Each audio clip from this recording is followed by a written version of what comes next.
ಇವತ್ತಿನ ಏನಪ್ಪಾ ಅಂದ್ರ ಕ್ಲಾಸು ನಿನ್ನೆ ಏನಪ್ಪಾ ಅಂದ್ರ ಈ GP ಸ್ಟಾರು ಮತ್ತು PA ಸ್ಟಾರು HS ಸ್ಟಾರ್ಗೆ ಸಂಬಂಧಪಟ್ಟಂತೆ ಒಂದು ಗೆಜೆಟ್ ನೋಟಿಫಿಕೇಶನ್ ಆಗ್ಯದ. ಗೊತ್ತಾಯ್ತಾ? ಗೆಜೆಟ್ ನೋಟಿಫಿಕೇಶನ್ ಆಗ್ಯದ. ಏನಪ್ಪಾ ಅಂದ್ರದ GP ಸ್ಟಾರು HS ಸ್ಟಾರು ಮತ್ತು PA ಸ್ಟಾರ್ಗೆ ಸಂಬಂಧಪಟ್ಟಂತೆ ಪೋಸ್ಟ್ಗಳು ಯಾವ ರೀತಿ ಹಂಚಿಕೆ ಆಗ್ಯದವ, ಪಠ್ಯಕ್ರಮದಲ್ಲಿ ಏನೇನು ಬದಲಾವಣೆ ಆಗ್ಯದ ಅನ್ನೋದನ್ನ ಅದು ನೋಟಿಫಿಕೇಶನ್ ಆಗ್ಯದ. ಅದಕ್ಕೆ ಸಂಬಂಧಪಟ್ಟಂತೆ ಸ್ವಲ್ಪ ವಿವರಣೆ ನಿಮಗೆ ಕೊಡ್ತೇನೆ. ಗೊತ್ತಾಯ್ತಾ? ಈ ನಿನ್ನೆ ಏನಪ್ಪಾ ಅಂದ್ರ ನೋಟಿಫಿಕೇಶನ್ ಆಗ್ಯದ, ಅದ್ರ ಬಗ್ಗೆ ಸಂಪೂರ್ಣ ಮಾಹಿತಿಯನ್ನು ಒದಗಿಸ್ತೀನಿ. ನಿಮಗೆ ಏನಾದ್ರೂ ಡೌಟ್ ಇತ್ತಂದ್ರೆ ಕೆಳಗೆ ಏನಪ್ಪಾ ಅಂದ್ರೆ ಕಮೆಂಟ್ ಮಾಡ್ರಿ, ಅದಕ್ಕೆ ನಾನು ಏನಪ್ಪಾ ಅಂದ್ರೆ ಸ್ಪಂದಿಸ್ತೇನೆ. ಓಕೆ ನೋಡಿ, ಕರ್ನಾಟಕ ರಾಜ್ಯ ಪತ್ರ ಏನಪ್ಪಾ ಆಗ್ಯದ, ಈ GP star HS star PA ಸ್ಟಾರ್ಗೆ ಸಂಬಂಧಪಟ್ಟಂತೆ ನೋಟಿಫಿಕೇಶನ್ ಆಗ್ಯದ, ಗೊತ್ತಿರಬೇಕು. ಇನ್ನೇನು ಏನಪ್ಪಾ ಅಂದ್ರೆ ನೋಟಿಫಿಕೇಶನ್ ಏನಪ್ಪಾ ಅಂದ್ರೆ ಆನ್ಲೈನ್ ಅರ್ಜಿ ಹಾಕುವ ನೋಟಿಫಿಕೇಶನ್ ಏನಪ್ಪಾ ಅಂದ್ರೆ ಇನ್ನೇನು ಕೆಲವೇ ದಿನಗಳಲ್ಲಿ ಆಗ್ತದ. ಅದಕ್ಕಾಗಿ ಎಲ್ಲರೂ ಚೆನ್ನಾಗಿ ಅಭ್ಯಾಸ ಮಾಡ್ರಿ. ಗೊತ್ತಾಯ್ತಾ? ಇನ್ನೇನು 15 ಆದ್ರೆ 20 ದಿನಗಳಲ್ಲಿ ಏನಪ್ಪಾ ಅಂದ್ರೆ ನೋಟಿಫಿಕೇಶನ್ ಆಗ್ತದ. ಇದು ಗೆಜೆಟ್ ನೋಟಿಫಿಕೇಶನ್ ಇದೆ, ಅಂದ್ರೆ ರೂಲ್ಸ್ ಗಳು ಇದಾವೆ. ಇದರಲ್ಲಿ ಎಕ್ಸಾಮ್ ಪ್ಯಾಟರ್ನ್ ಯಾವ ರೀತಿ ಇದೆ ಮತ್ತು ಯಾವ ವಿಷಯಕ್ಕೆ ಯಾವ ಪೋಸ್ಟ್ಗಳು ನೋಡಿ. ಈಗ 1 ರಿಂದ 5 ಎಷ್ಟು ಹುದ್ದೆಗಳಾಗಿದಾವ, 6 ರಿಂದ 8 ಎಷ್ಟು, ಹೈಸ್ಕೂಲ್ ಎಷ್ಟು ಅನ್ನೋದನ್ನ ಇದರಲ್ಲಿ ಎಲ್ಲವೂ ಸಮಗ್ರ ಮಾಹಿತಿ ಇದೆ, ಹೇಳ್ಕೊಡ್ತೇನೆ. ಏನಪ್ಪಾ ಅಂದ್ರೆ ಇನ್ನೇನು ಕೆಲವೇ ದಿನ ನೋಟಿಫಿಕೇಶನ್ ಆಗ್ತದ. ಗೊತ್ತಾಯ್ತಾ? ಅದಕ್ಕಾಗಿ ಎಲ್ಲರೂ ಚೆನ್ನಾಗಿ ಓದ್ಕೊಳ್ಳಿ. ನೋಡಿ, ಏನಪ್ಪಾ ಅಂದ್ರ ಈ ರಾಜ್ಯಪತ್ರದಲ್ಲಿ ಏನಿದೆ ಅನ್ನೋದ ಇಂಪಾರ್ಟೆಂಟ್ ಏನಪ್ಪಾ ಅಂದ್ರೆ ಅದಷ್ಟು ನಿಮ್ಗೆ ಹೇಳ್ತೇನೆ. ನೋಡಿ, ಇಂಪಾರ್ಟೆಂಟ್ ಏನಿದೆ ಅದಷ್ಟ ನಾವು ನೋಡ್ಕೊಳ್ಳೋಣ. ಈ ಸ್ಪರ್ಧಾತ್ಮಕ ಪರೀಕ್ಷೆಗಳನ್ನ ಏನಪ್ಪಾ ಅಂದ್ರೆ ನಡೆಸ್ತಾರ. ಏನಪ್ಪಾ ಅಂದ್ರೆ ಇದರಲ್ಲಿ ಪ್ರಾಥಮಿಕ ಶಿಕ್ಷಕರಂತ ಬರ್ತಾರ. ನೋಡಿ, ಈ ಪ್ರಾಥಮಿಕ ಶಿಕ್ಷಕರಂತ ಬರ್ತಾರ, ಇದು ಗೊತ್ತಿರ್ಬೇಕು. ಸರಿಯಾಗಿ ಎಲ್ಲರೂ ಕೇಳ್ಕೊಳ್ಬೇಕು. ಗೊತ್ತಾಯ್ತಾ?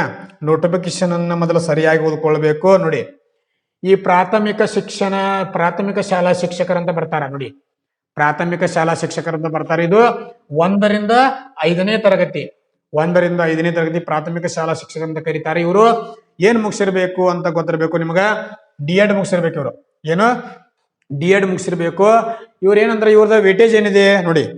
ನೋಡಿ ಏನಪ್ಪಾ ಅಂದ್ರೆ ಒಂದೇದೇನಂದ್ರೆ ಸ್ಪರ್ಧಾತ್ಮಕ ಪರೀಕ್ಷೆಯಲ್ಲಿ ಪಡೆದ ಅಂಕಗಳು, ಯಾವುದು CET ಯಲ್ಲಿ ಏನ್ ಮಾರ್ಕ್ಸ್ ಅನ್ನ ತಗೋತಾರಲ್ಲ, ಇವರ ಅಂಕಗಳನ್ನ ತಗೋತಾರಲ್ಲ, ಅದು ಎಷ್ಟು ಹಿಡಿತಾರ ನೋಡಿ, 70%. ಎಷ್ಟು? 70% ಹಿಡಿತಾರ. ಗೊತ್ತಾಯ್ತಾ? ಈ CET ಯಲ್ಲಿ ತೆಗೆದುಕೊಂಡ ಮಾರ್ಕ್ಸ್ ಗಳು ಏನಪ್ಪಾ ಅಂದ್ರೆ 70% ಮೂಲಕ ಹಿಡಿತಾರೋ. ಎರಡನೇದು ಏನಂದ್ರೆ ಈ ಶಿಕ್ಷಕರ ಅರ್ಹತಾ ಪರೀಕ್ಷೆ ಅಂತ ಬರ್ತದ, TET ಪೇಪರ್ 1 ಪಾಸ್ ಆಗಿರ್ಬೇಕು ಇವರು. ಯಾರು?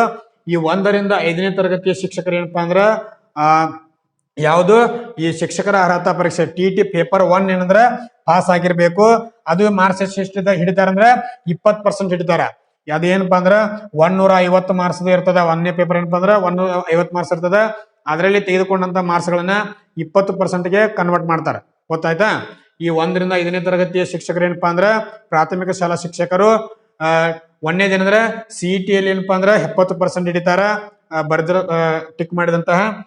ಈ TET ಏನಪ್ಪಾ ಅಂದ್ರ 1ನೇ ಪೇಪರ್ ಪಾಸ್ ಆಗಿರ್ಬೇಕು ಅವ್ರು, ಅಲ್ಲಿ 20%. ಓಕೆ, ಮತ್ತೊಂದು ಏನಿದೆ ಇದರಲ್ಲಿ, ಈ PUC ಯಲ್ಲಿ ಏನಪ್ಪಾ ಅಂದ್ರೆ ಇವ್ರದ್ದು 8% ಹಿಡಿತಾರ. ನೋಡಿ, 8% ಹಿಡಿತಾರ. 8% ಅಂದ್ರೆ ತೆಗೆದುಕೊಂಡ ಮಾರ್ಕ್ಸ್ ಗಳನ್ನ 8% ಹಿಡಿತಾರ. ಓಕೆ, ಮತ್ತೊಂದು ಏನಂದ್ರೆ ಶಿಕ್ಷಕರ ಶಿಕ್ಷಣ ಕೋರ್ಸ್ ಯಾವುದು D.Ed ಇಲ್ಲಿ ನೋಡಿ. ಈ D.Ed ನಲ್ಲಿ ಏನಪ್ಪಾ ಅಂದ್ರೆ ತೆಗೆದುಕೊಂಡ ಮಾರ್ಕ್ಸ್ ಗಳನ್ನ 2% ಹಿಡಿತಾರ. ನೋಡಿ, 2% ಹಿಡಿತಾರ. ಇವು ಏನಪ್ಪಾ ಅಂದ್ರೆ ತೆಗೆದುಕೊಂಡು ಏನೋ ಮೆರಿಟ್ ಲಿಸ್ಟ್ ಮಾಡ್ತಾರ. ಗೊತ್ತಾಯ್ತಾ? ಇದು ಏನಂದ್ರೆ CET 70%, ನೀವು ಬರೆಯುವಂತ CET ಏನಪ್ಪಾ ಅಂದ್ರೆ 70%. ಈ TET ಇಲ್ಲಿ ತೆಗೆದುಕೊಂಡ ಮಾರ್ಕ್ಸ್ ಗಳನ್ನ 20% ಹಿಡಿತಾರ. ಮತ್ತೊಂದು ಏನಪ್ಪಾ ಅಂದ್ರೆ ಈ PUC ಯಲ್ಲಿ ಎಷ್ಟು 8%. ಗೊತ್ತಾಯ್ತಾ? ಮತ್ತೊಂದು ಏನಂದ್ರೆ ನೀವು D.Ed ಮಾಡಿರ್ತೀರ, ಅಲ್ಲಿ ಎಲ್ಲ ಮಾರ್ಕ್ಸ್ ಗಳನ್ನ ಏನಪ್ಪಾ ಅಂದ್ರೆ 2% ಹಿಡಿತಾರ. ಇದಿಷ್ಟು ನಿಮಗೂ ಗೊತ್ತಿರ್ಬೇಕು, ವೆರಿ ಇಂಪಾರ್ಟೆಂಟ್. ಗೊತ್ತಾಯ್ತಾ? ನಮ್ಮ ಮಾರ್ಕ್ಸ್ ಯಾವ ರೀತಿ ಅವರು ವಿಂಗಡಣೆ ಮಾಡ್ತಾರ ಅನ್ನೋದು ನಮಗೆ ಗೊತ್ತಿರಬೇಕು, ವೆರಿ ಇಂಪಾರ್ಟೆಂಟ್. ನೆಕ್ಸ್ಟ್ ನೋಡ್ರಿ, ಇದ್ರಲ್ಲಿ ಮತ್ತೊಂದು ಏನಂದ್ರೆ ಈ 4 ವರ್ಷಗಳ ಶಿಕ್ಷಕರ ಶಿಕ್ಷಣವನ್ನ ಪಡೆದಿರ್ತಾರ. ನೋಡ್ರಿ, ಈ 4 ವರ್ಷಗಳ ಶಿಕ್ಷಕರ ಶಿಕ್ಷಣ ಪಡೆದಿರ್ತಾರೆ. ಇದು 2 ವರ್ಷದ D.Ed 2 ವರ್ಷದ 4 ವರ್ಷ ಶಿಕ್ಷಣವನ್ನು ಪಡೆದುಕೊಂಡಿರ್ತಾರಲ್ಲ, ಅವ್ರದ್ದು ಯಾವ ರೀತಿ ಇದೆ ನೋಡಿ, ಅವ್ರದ್ದು ಯಾವ ರೀತಿ ಬರ್ತದ ಇದು ಕೂಡ ಗೊತ್ತಿರ್ಬೇಕು ನಿಮ್ಗ. ಇಲ್ಲಿದೆ ನೋಡಿ, ಸ್ಪರ್ಧಾತ್ಮಕ ಪರೀಕ್ಷೆಯಲ್ಲಿ ಎಷ್ಟು ಅಂತ ಇರ್ತದೆ, ಅವರಿಗೆ 70% ಇರ್ತದ. ವೇಟೇಜ್ ಎಷ್ಟು? 70% ತೆಗೆದುಕೊಂಡಿರ್ತಾರೆ. ಪೇಪರ್ 1 ಪಾಸ್ ಆಗಿರ್ಬೇಕು. D.Ed ಅವರು 1 ರಿಂದ 5ನೇ ತರಗತಿ ಶಿಕ್ಷಕರವರು ಪೇಪರ್ 1 ಪಾಸ್ ಆಗಿರ್ಬೇಕು. ಅದು ಎಷ್ಟು? 20% ತೆಗೆದುಕೊಂಡಿರ್ತಾರೋ, ಕನ್ವರ್ಟ್ ಆಗ್ತದ. ಓಕೆ, ಮತ್ತೊಂದು ಏನಪ್ಪಾ ಅಂದ್ರೆ ಈ 4 ವರ್ಷಗಳಲ್ಲಿ ಏನಪ್ಪಾ ಅಂದ್ರೆ B.Ed B.A ಮತ್ತೊಂದ್ರೆ B.Sc B.Ed ಅವ್ರು ಆಗಿರ್ತದ. ಮತ್ತೊಂದೇನಂದ್ರೆ ಈ ತಸ್ತಮಾನ ಅಥವಾ ತಸ್ತಮಾನ ಶಿಕ್ಷಕರ ಶಿಕ್ಷಣ ಪದವಿಯಲ್ಲಿ ಏನಪ್ಪಾ ಅಂದ್ರೆ ಅಂಕಗಳನ್ನ ಕೂಡ ಏನಪ್ಪಾ ಅಂದ್ರೆ 10% ವೇಟೇಜ್ ಮೂಲಕ ಹಿಡಿತಾರೋ, ಇದು ಕೂಡ ಗೊತ್ತಿರಬೇಕು. Very important. ನಮ್ಮ ಮಾರ್ಕ್ಸ್ ಗಳು ಯಾವ ರೀತಿ ಡಿವೈಡ್ ಆಗ್ತಿರ್ತಾವ ಅನ್ನೋದು ಕೂಡ ಗೊತ್ತಿರಬೇಕು. ಸಿಇಟಿ ಎಷ್ಟು 70%, ಪೇಪರ್ 1 ಪಾಸ್ ಆಗಿರ್ಬೇಕು ಅವ್ರ, ಗೊತ್ತಾಯ್ತಾ. ಕರ್ನಾಟಕ ರಾಜ್ಯ ಸರ್ಕಾರ ಏನಪ್ಪಾ ಅಂದ್ರೆ ಮಾಡುವಂತ ಟಿಟಿ ಈ ಶಿಕ್ಷಕರ ಅರ್ಹತಾ ಪರೀಕ್ಷೆ ಮಾಡ್ತದ. ಅದರಲ್ಲಿ 20% ಇಡ್ತಾರ ಅವ್ರು. 150 ಮಾರ್ಕ್ಸ್ ಇರ್ತದ ಅದು. ಓಕೆ. ಮತ್ತೊಂದ್ ಏನಪ್ಪಾ ಅಂದ್ರ ಈ 4 ವರ್ಷಗಳ ಏನು ಪದವಿ ಮುಗಿಸಿರ್ತಾರಲ್ಲ ಅಲ್ಲಿಂದ 10 ಮಾರ್ಕ್ಸ್, ಇದು 10% ಹಿಡಿತಾರೆ. ನೀವು ತೆಗೆದುಕೊಂಡಂತ ಮಾರ್ಕ್ಸ್ ಅನ್ನ 10%ಗೆ ಕನ್ವರ್ಟ್ ಮಾಡಿ ತೆಗೆದುಕೊಳ್ತಾರ. ಆಮೇಲೆ ಏನಪ್ಪಾ ಅಂದ್ರೆ ಮೆರಿಟ್ ಲಿಸ್ಟ್ ಗೊತ್ತಾಗ್ತದೆ. ಓಕೆ. ಇಷ್ಟು ನಿಮ್ಗೆ ಗೊತ್ತಿರಬೇಕು. ಇದೇನಪ್ಪಾ ಅಂದ್ರೆ 1 ರಿಂದ 5 ಪ್ರಾಥಮಿಕ ಶಾಲಾ ಶಿಕ್ಷಕರದ, ಗೊತ್ತಾಯ್ತಾ. ಇನ್ನೇನಂದ್ರೆ ನೆಕ್ಸ್ಟ್ ಈ ಪದವೀಧರ ಪ್ರಾಥಮಿಕ ಶಾಲಾ ಶಿಕ್ಷಕರು ಎಷ್ಟು 6 ರಿಂದ 8ನೇ ತರಗತಿ ನೋಡಿದೆ. 6 ರಿಂದ 8ನೇ ತರಗತಿಗೆ 8ನೇ ತರಗತಿ ಶಿಕ್ಷಕರಾಗೋರು ಏನಂತ ಕರೀತಾರೋ ಪದವೀಧರ ಪ್ರಾಥಮಿಕ ಶಾಲಾ ಶಿಕ್ಷಕರು. ಇವ್ರದ್ದು ಏನೇನಿದೆ ವೇಟೇಜ್ ಏನಪ್ಪಾ ಅಂದ್ರೆ ನೋಡಿ, ಈ ಸ್ಪರ್ಧಾತ್ಮಕ ಪರೀಕ್ಷೆ ನೀವೇನು ಬರೀತಾರಲ್ಲ ಇಲ್ಲಿಂದ ಎಷ್ಟು ಪರ್ಸೆಂಟೇಜ್ ಅಂದ್ರೆ 70% ಅನ್ನ ತೆಗೆದುಕೊಳ್ತಾರ. ನೋಡಿ 70% ವೇಟೇಜ್ ಎಷ್ಟಿದೆ 70%. ನೆಕ್ಸ್ಟ್ ಏನಪ್ಪಾ ಅಂದ್ರೆ ಇವ್ರು ಯಾವ ಪಾಸ್ ಆಗಿರ್ಬೇಕು, ಟಿ 1 ಅಲ್ಲ, ಟಿ ಪೇಪರ್ 2 ಅನ್ನ ಪಾಸ್ ಆಗಿರ್ಬೇಕು. ಟಿ ಯಾವ್ದು ಪೇಪರ್ ಪತ್ರಿಕೆ 2 ಅನ್ನ ಪಾಸ್ ಆಗಿರ್ಬೇಕು. ಅಲ್ಲಿಂದ ಎಷ್ಟು ಮಾರ್ಕ್ಸ್ 20% ಅನ್ನ ಕನ್ವರ್ಟ್ ಮಾಡ್ತಾರ ಅವ್ರು, ಗೊತ್ತಾಯ್ತಾ. ನೀವು ತೆಗೆದುಕೊಂಡಂತ ಮಾರ್ಕ್ಸ್ ಅನ್ನ 20% ಕನ್ವರ್ಟ್ ಮಾಡಿ ತೆಗೆದುಕೊಳ್ತಾರ. ಇದು ಕೂಡ ಗೊತ್ತಿರ್ಬೇಕು, ವೆರಿ ಇಂಪಾರ್ಟೆಂಟ್. ಟಿ ಪೇಪರ್ 2 ಅನ್ನ ಪಾಸ್ ಆಗಿರ್ಬೇಕು. 6 ರಿಂದ 8ನೇ ತರಗತಿ ಶಿಕ್ಷಕರು ಏನಪ್ಪಾ ಅಂದ್ರೆ ಟಿ ಪೇಪರ್ 2 ಅನ್ನ ಪಾಸ್ ಆಗಿರ್ಬೇಕು. ಓಕೆ. ಮತ್ತೊಂದು ಏನಂದ್ರೆ ಇದರಲ್ಲಿ ಈ ಪದವಿ ಪರೀಕ್ಷೆಯಲ್ಲಿ ಏನಪ್ಪಾ ಅಂದ್ರೆ ನೋಡಿ, ಈ ಪದವಿ ಪರೀಕ್ಷೆಯಲ್ಲಿ ಅಂದ್ರೆ ಡಿಗ್ರಿ ನೀವು BA ಮುಗಿಸಿರ್ತೀರಾ, BA ಮತ್ತು BSc ಮುಗಿಸಿರ್ತೀರಾ. ಓಕೆ. ಅಲ್ಲಿ ಏನಪ್ಪಾ ಅಂದ್ರೆ ತೆಗೆದುಕೊಂಡಂತ ಮಾರ್ಕ್ಸ್ ಗಳನ್ನ 8% ಏನಪ್ಪಾ ಅಂದ್ರೆ ಕನ್ವರ್ಟ್ ಮಾಡ್ತಾರೆ. 8%ಗೆ ಕನ್ವರ್ಟ್ ಮಾಡಿ ತೆಗೆದುಕೊಳ್ತಾರೆ. ಮತ್ತೊಂದು ಏನಂದ್ರೆ ನೀವು B.Ed ಮುಗಿಸಿರ್ತೀರಾ ನೋಡಿ, B.Ed ಮುಗಿಸಿರ್ತೀರ, ಅಲ್ಲಿಂದ ಏನಪ್ಪಾ ಅಂದ್ರೆ ಮಾರ್ಕ್ಸ್ 2%. ಇದು ಕೂಡ ಗೊತ್ತಿರಬೇಕು, ವೆರಿ ಇಂಪಾರ್ಟೆಂಟ್, ಗೊತ್ತಾಯ್ತಾ. ಟಿ ಮುಗಿಸಿರ್ಬೇಕು. ಮತ್ತೊಂದು ಏನಪ್ಪಾ ಅಂದ್ರೆ B.Ed ಮುಗಿಸಿರ್ಬೇಕು. ನೋಡಿ ಈ B.Ed ಮುಗಿಸಿರ್ಬೇಕು. ನೀವು ಡಿಗ್ರಿಯಲ್ಲಿ ತೆಗೆದುಕೊಂಡಂತ ಮಾರ್ಕ್ಸ್ ಗಳ ಕನ್ವರ್ಟ್ ಆಗ್ತಾವ. ಮತ್ತೇನು CET ಏನ್ ಬರೀತಿರಲ್ಲ ಅಲ್ಲಿಂದ 70%. ಇವೆಲ್ಲವೂ ಏನಪ್ಪಾ ಅಂದ್ರೆ ಗೊತ್ತಿರಬೇಕು, ವೆರಿ ಇಂಪಾರ್ಟೆಂಟ್ ನೋಡಿ. ಓಕೆ. ನೋಡಿ CET ತೆಗೆದುಕೊಂಡಂತ 70% ವೇಟೇಜ್ ತೆಗೆದುಕೊಳ್ತಾರ. ಪೇಪರ್ 2 ಪಾಸ್ ಆಗಿರ್ಬೇಕು. ಮತ್ತೊಂದ್ ಏನಂದ್ರೆ ಡಿಗ್ರಿಯಲ್ಲಿ ಪಡೆದುಕೊಂಡ ಮಾರ್ಕ್ಸ್ ಗಳು 8% ಇಡ್ತಾರ. ಮತ್ತೊಂದ್ ಏನಂದ್ರೆ B.Ed ನಲ್ಲಿ ನೀವು ಏನ್ ಕಲ್ತಿರ್ತಿರಲ್ಲ ಅಲ್ಲಿ ತೆಗೆದುಕೊಂಡ ಮಾರ್ಕ್ಸ್ ಗಳನ್ನ 2% ಹಿಡಿತಾರ. ಓಕೆ. ಇದೇನಪ್ಪಾ 6 ರಿಂದ 8ನೇ ತರಗತಿ ಶಿಕ್ಷಕರಾಗೋರಿಗೆ ಇಷ್ಟು ಈ ಮಾರ್ಕ್ಸ್ ಗಳು ಏನಪ್ಪಾ ಅಂದ್ರೆ ವೇಟೇಜ್ ತೆಗೆದುಕೊಂಡಿದ್ದಾರೆ. ಓಕೆ. ಇದಿಷ್ಟು ಗೊತ್ತಿರಬೇಕು ನಿಮ್ಗೆ. ಮತ್ತೊಂದು ಏನಂದ್ರೆ ಇದರಲ್ಲಿ ಏನಪ್ಪಾ ಅಂದ್ರೆ ಈ 4 ವರ್ಷಗಳ ಶಿಕ್ಷಕರ ಶಿಕ್ಷಣ ಮಾಡಿರ್ತಾರೆ ನೋಡಿ. ಈ 4 ವರ್ಷಗಳ ಶಿಕ್ಷಕರ ಶಿಕ್ಷಣ ಪಡೆದುಕೊಂಡಿರ್ತಾರ. ಇವ್ರದ್ದು ಯಾವ ರೀತಿ ವೇಟೇಜ್ ಮಾಡಿದಾರೋ ನೋಡಿ. ಈ CET ಏನಪ್ಪಾ ಅಂದ್ರೆ 70%. ಓಕೆ. ಈ ಸೇಮ್ ಇದೆ. ನೆಕ್ಸ್ಟ್ ಏನಪ್ಪಾ ಅಂದ್ರೆ ಅವರ ಪೇಪರ್ 2 ಪಾಸ್ ಆಗಿರ್ಬೇಕು. ಏನಂದ್ರೆ ಪೇಪರ್ 2 ಪಾಸ್ ಆಗಿರ್ಬೇಕು. ಟಿ ಅದು ಎಷ್ಟ 20% ಹಿಡಿತಾರ. ಓಕೆ.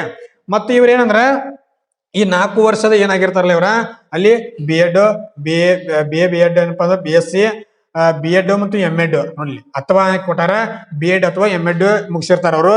ಅಲ್ಲಿಂದ ಎಷ್ಟು ಅಂಕಗಳನ್ನು ಪಡೆದಿರ್ತಾರ 4 ವರ್ಷ ಪದವಿ ಇರ್ತದ. ಅದು ಏನಂದ್ರ 10% ತೆಗೆದುಕೊಳ್ಳೋದು. ವೇಟೇಜ್ ಎಷ್ಟು 10%. ನೀವು ಇವುಗಳಲ್ಲಿ ತೆಗೆದುಕೊಂಡಂತ ಮಾರ್ಕ್ಸ್ ಅನ್ನ ಯಾವ ಕನ್ವರ್ಟ್ ಮಾಡ್ತಾರ 10% ಕನ್ವರ್ಟ್ ಮಾಡ್ತಾರ. ಈ ರೀತಿ ಇರ್ತದೆ ಇದು, ಗೊತ್ತಾಯ್ತಾ.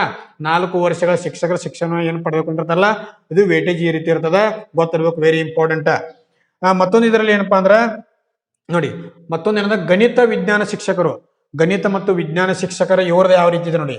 ಈ ಗಣಿತ ಮತ್ತು ವಿಜ್ಞಾನ ಶಿಕ್ಷಕರು 1 ರಿಂದ 8ನೇ ತರಗತಿಗೆ ಆಯ್ಕೆ ಮಾಡ್ಕೊಳ್ತಾರ. ಎಷ್ಟು 1 ರಿಂದ 8ನೇ ತರಗತಿಗೆ ಆಯ್ಕೆ ಮಾಡ್ಕೊಳ್ತಾರೋ ಅವ್ರದ್ದು ಯಾವ ರೀತಿ ಇದೆ ನೋಡಿ. ಈ ಸ್ಪರ್ಧಾತ್ಮಕ ಪರೀಕ್ಷೆಯಲ್ಲಿ ನೋಡಿ, ಸ್ಪರ್ಧಾತ್ಮಕ ಪರೀಕ್ಷೆ CET ನೋಡಿ ಇಲ್ಲಿ ಎಷ್ಟು 70%. 1 ರಿಂದ 8ನೇ ತರಗತಿಯ ಶಿಕ್ಷಕರಾಗೋರು ಈ CET ಎಷ್ಟು ಅಂದ್ರೆ 70%. ಮತ್ತೊಂದು ಏನಂದ್ರೆ ನಿಗದಿಪಡಿಸಿದ ಪದವಿಯಲ್ಲಿ ಎಷ್ಟು ಪಡೆದಿರಬೇಕು 30% ಅನ್ನು ತೆಗೆದುಕೊಳ್ತಾರೋ ನೋಡಿ. ಈ ನಿಗದಿಪಡಿಸಿದ ಪದವಿಯಲ್ಲಿ ಪಡೆದ ಅಂಕಗಳನ್ನ ತೆಗೆದುಕೊಂಡು 30%ಗೆ ಈ ವೇಟೇಜ್ ಅನ್ನು ತೆಗೆದುಕೊಳ್ತಾರೋ ಗೊತ್ತಿರಬೇಕು. ಟೋಟಲ್ ಎಷ್ಟದ 100 ಆಯ್ತು. ಓಕೆ. ಇದು ನಿಮ್ಗೆ ಗೊತ್ತಿರಬೇಕು. ಮತ್ತೊಂದು ಏನಂದ್ರೆ ಇದರಲ್ಲಿ ಇದೆ ವಿಶೇಷವಾಗಿ ಇದರಲ್ಲಿ ಏನೊಂದು ಆಡ್ ಮಾಡಿದಾರಪ್ಪ ಅಂದ್ರ ಇದು ದೈಹಿಕ ಶಿಕ್ಷಕರ ಏನಪ್ಪಾ ಅಂದ್ರೆ ನೇಮಕಾತಿ ಮಾಡ್ಕೊಳ್ತಾರ. ಈ ನೋಟಿಫಿಕೇಶನ್ ಏನಪ್ಪಾ ಅಂದ್ರೆ ದೈಹಿಕ ಶಿಕ್ಷಕರ ನೇಮಕಾತಿಯನ್ನ ಮಾಡ್ಕೊಳ್ತಾ ಇದ್ದಾರು. ಇದು ಗೊತ್ತಿರಬೇಕು ಎಲ್ಲರೂ. ಈ ದೈಹಿಕ ಶಿಕ್ಷಣ ಗ್ರೇಡ್ 2 ಅಂತ ಬರ್ತದ. ದೈಹಿಕ ಶಿಕ್ಷಕರು ಏನಪ್ಪಾ ಅಂದ್ರೆ ಗ್ರೇಡ್ 2 ಬರ್ತದ. 1 ರಿಂದ 8ನೇ ತರಗತಿಗೆ ಆಯ್ಕೆ ಮಾಡಿಕೊಳ್ಳೋರು ಏನೇನೋ ವೇಟೇಜ್ ಇದೆ ನೋಡಿ. ಏನಪ್ಪಾ ಅಂದ್ರೆ ಇವರ B.Ped ಮುಗಿಸಿರ್ಬೇಕು. ಏನಂದ್ರೆ B.Ped ಮುಗಿಸಿರ್ಬೇಕು. ದೈಹಿಕ ಶಿಕ್ಷಕರು ದೈಹಿಕ ಶಿಕ್ಷಣ ಶಿಕ್ಷಕರು ಗ್ರೇಡ್ 2 ನಲ್ಲಿ ಬಿಪೆಡ್ ಮುಗಿಸಿರಬೇಕು, 1 ರಿಂದ 8ನೇ ತರಗತಿಗೆ ಆಯ್ಕೆ ಮಾಡ್ಕೊಳ್ತಾರ. ಗೊತ್ತಾಯ್ತಾ? ಅವ್ರದ್ದು ಯಾವ ರೀತಿ ವೇಟೇಜ್ ಇದೆ ನೋಡಿ ಇಲ್ಲಿ. ಸ್ಪರ್ಧಾತ್ಮಕ ಪರೀಕ್ಷೆ ಏನವ್ರ ಪರೀಕ್ಷೆ ತೆಗೆದುಕೊಳ್ತಾರಲ್ಲ, ಅಲ್ಲಿಂದ ಎಷ್ಟಂದ್ರೆ 85% ತೆಗೆದುಕೊಳ್ತಾರ ನೋಡಿ. ನಾವು ತೆಗೆದುಕೊಂಡಂತ ಪರೀಕ್ಷೆ CET ಪರೀಕ್ಷೆ ತೆಗೆದುಕೊಂಡಂತ ಮಾರ್ಕ್ಸ್ಗಳು 85% ಕನ್ವರ್ಟ್ ಆಗ್ತದ, ಗೊತ್ತಿರಬೇಕು. ಮತ್ತೊಂದೇನಂದ್ರೆ ಈ PUC ಅಲ್ಲಿ ನೋಡಿ, ಈ PUC ಅಲ್ಲಿ ಎಷ್ಟ 13 ಮಾರ್ಕ್ಸ್ ನೋಡಿ, 13% ತೆಗೆದುಕೊಳ್ತಾರ. ನೀವು PUC ಅಲ್ಲಿ ಎಷ್ಟು ಸ್ಕೋರ್ ಮಾಡಿದಿರಲ್ಲ ಅದನ್ನ 13% ಗೆ ಕನ್ವರ್ಟ್ ಮಾಡಿ ವೇಟೇಜ್ ತೆಗೆದುಕೊಳ್ತಾರೆ. ಮತ್ತೊಂದೇನಂದ್ರೆ ಅವ್ರ ಏನಪ್ಪಾ ಅಂದ್ರೆ ದೈಹಿಕ ಶಿಕ್ಷಣ ಸರ್ಟಿಫಿಕೇಟ್ ಏನಂದ್ರೆ, ಈಗ ದೈಹಿಕ ಶಿಕ್ಷಣ ಸಂಬಂಧಪಟ್ಟಂತೆ ಸರ್ಟಿಫಿಕೇಟ್ ಇರ್ತಾವ. ಆ ಸರ್ಟಿಫಿಕೇಟ್ ಏನಂದ್ರ ಈ ಬಿಪೆಡ್ ಏನಿದೆಲ್ಲ ಅಲ್ಲಿಂದ ಎಷ್ಟು 2%. ನೀವು ಬಿಪೆಡ್ ನಲ್ಲಿ ಏನು ಸ್ಕೋರ್ ಮಾಡಿರ್ತೀರಲ್ಲ 4 ಸೆಮ್ ನಲ್ಲಿ, ಅವುಗಳನ್ನೇ ಒಟ್ಟುಗೂಡಿಸಿ ಏನಪ್ಪಾ ಅಂದ್ರೆ 2% ಮೂಲಕ ವೇಟೇಜ್ ಅನ್ನು ತೆಗೆದುಕೊಳ್ತಾರೋ, ಗೊತ್ತಿರಬೇಕು, ವೆರಿ ಇಂಪಾರ್ಟೆಂಟ್. ಮತ್ತೊಂದು ಏನಪ್ಪಾ ಅಂದ್ರೆ ಇದರಲ್ಲಿ ಮತ್ತೊಂದು ವಿಶೇಷವಾಗಿ HS ಕೂಡ ಕರೆದಿದ್ದಾರೆ ನೋಡಿ. HS ಕರೆದಿದ್ದಾರೆ ನೋಡಿ, ಪ್ರೌಢಶಾಲಾ ಶಿಕ್ಷಕರು. ಈ ಪ್ರೌಢಶಾಲಾ ಶಿಕ್ಷಕರು ಏನ್ ಮುಗಿಸಿರ್ಬೇಕು, ಇವ್ರ B.Ed ಮುಗಿಸಿರ್ಬೇಕು. ಏನಪ್ಪಾ ಅಂದ್ರೆ B.Ed ಮುಗಿಸಿರ್ಬೇಕು ಪ್ರೌಢಶಾಲಾ ಶಿಕ್ಷಕರು. ಇವ್ರಲ್ಲಿ ಏನು ವೇಟೇಜ್ ಇದೆ ಇದು ಕೂಡ ನಮ್ಗೆ ಗೊತ್ತಿರಬೇಕು ನೋಡಿ.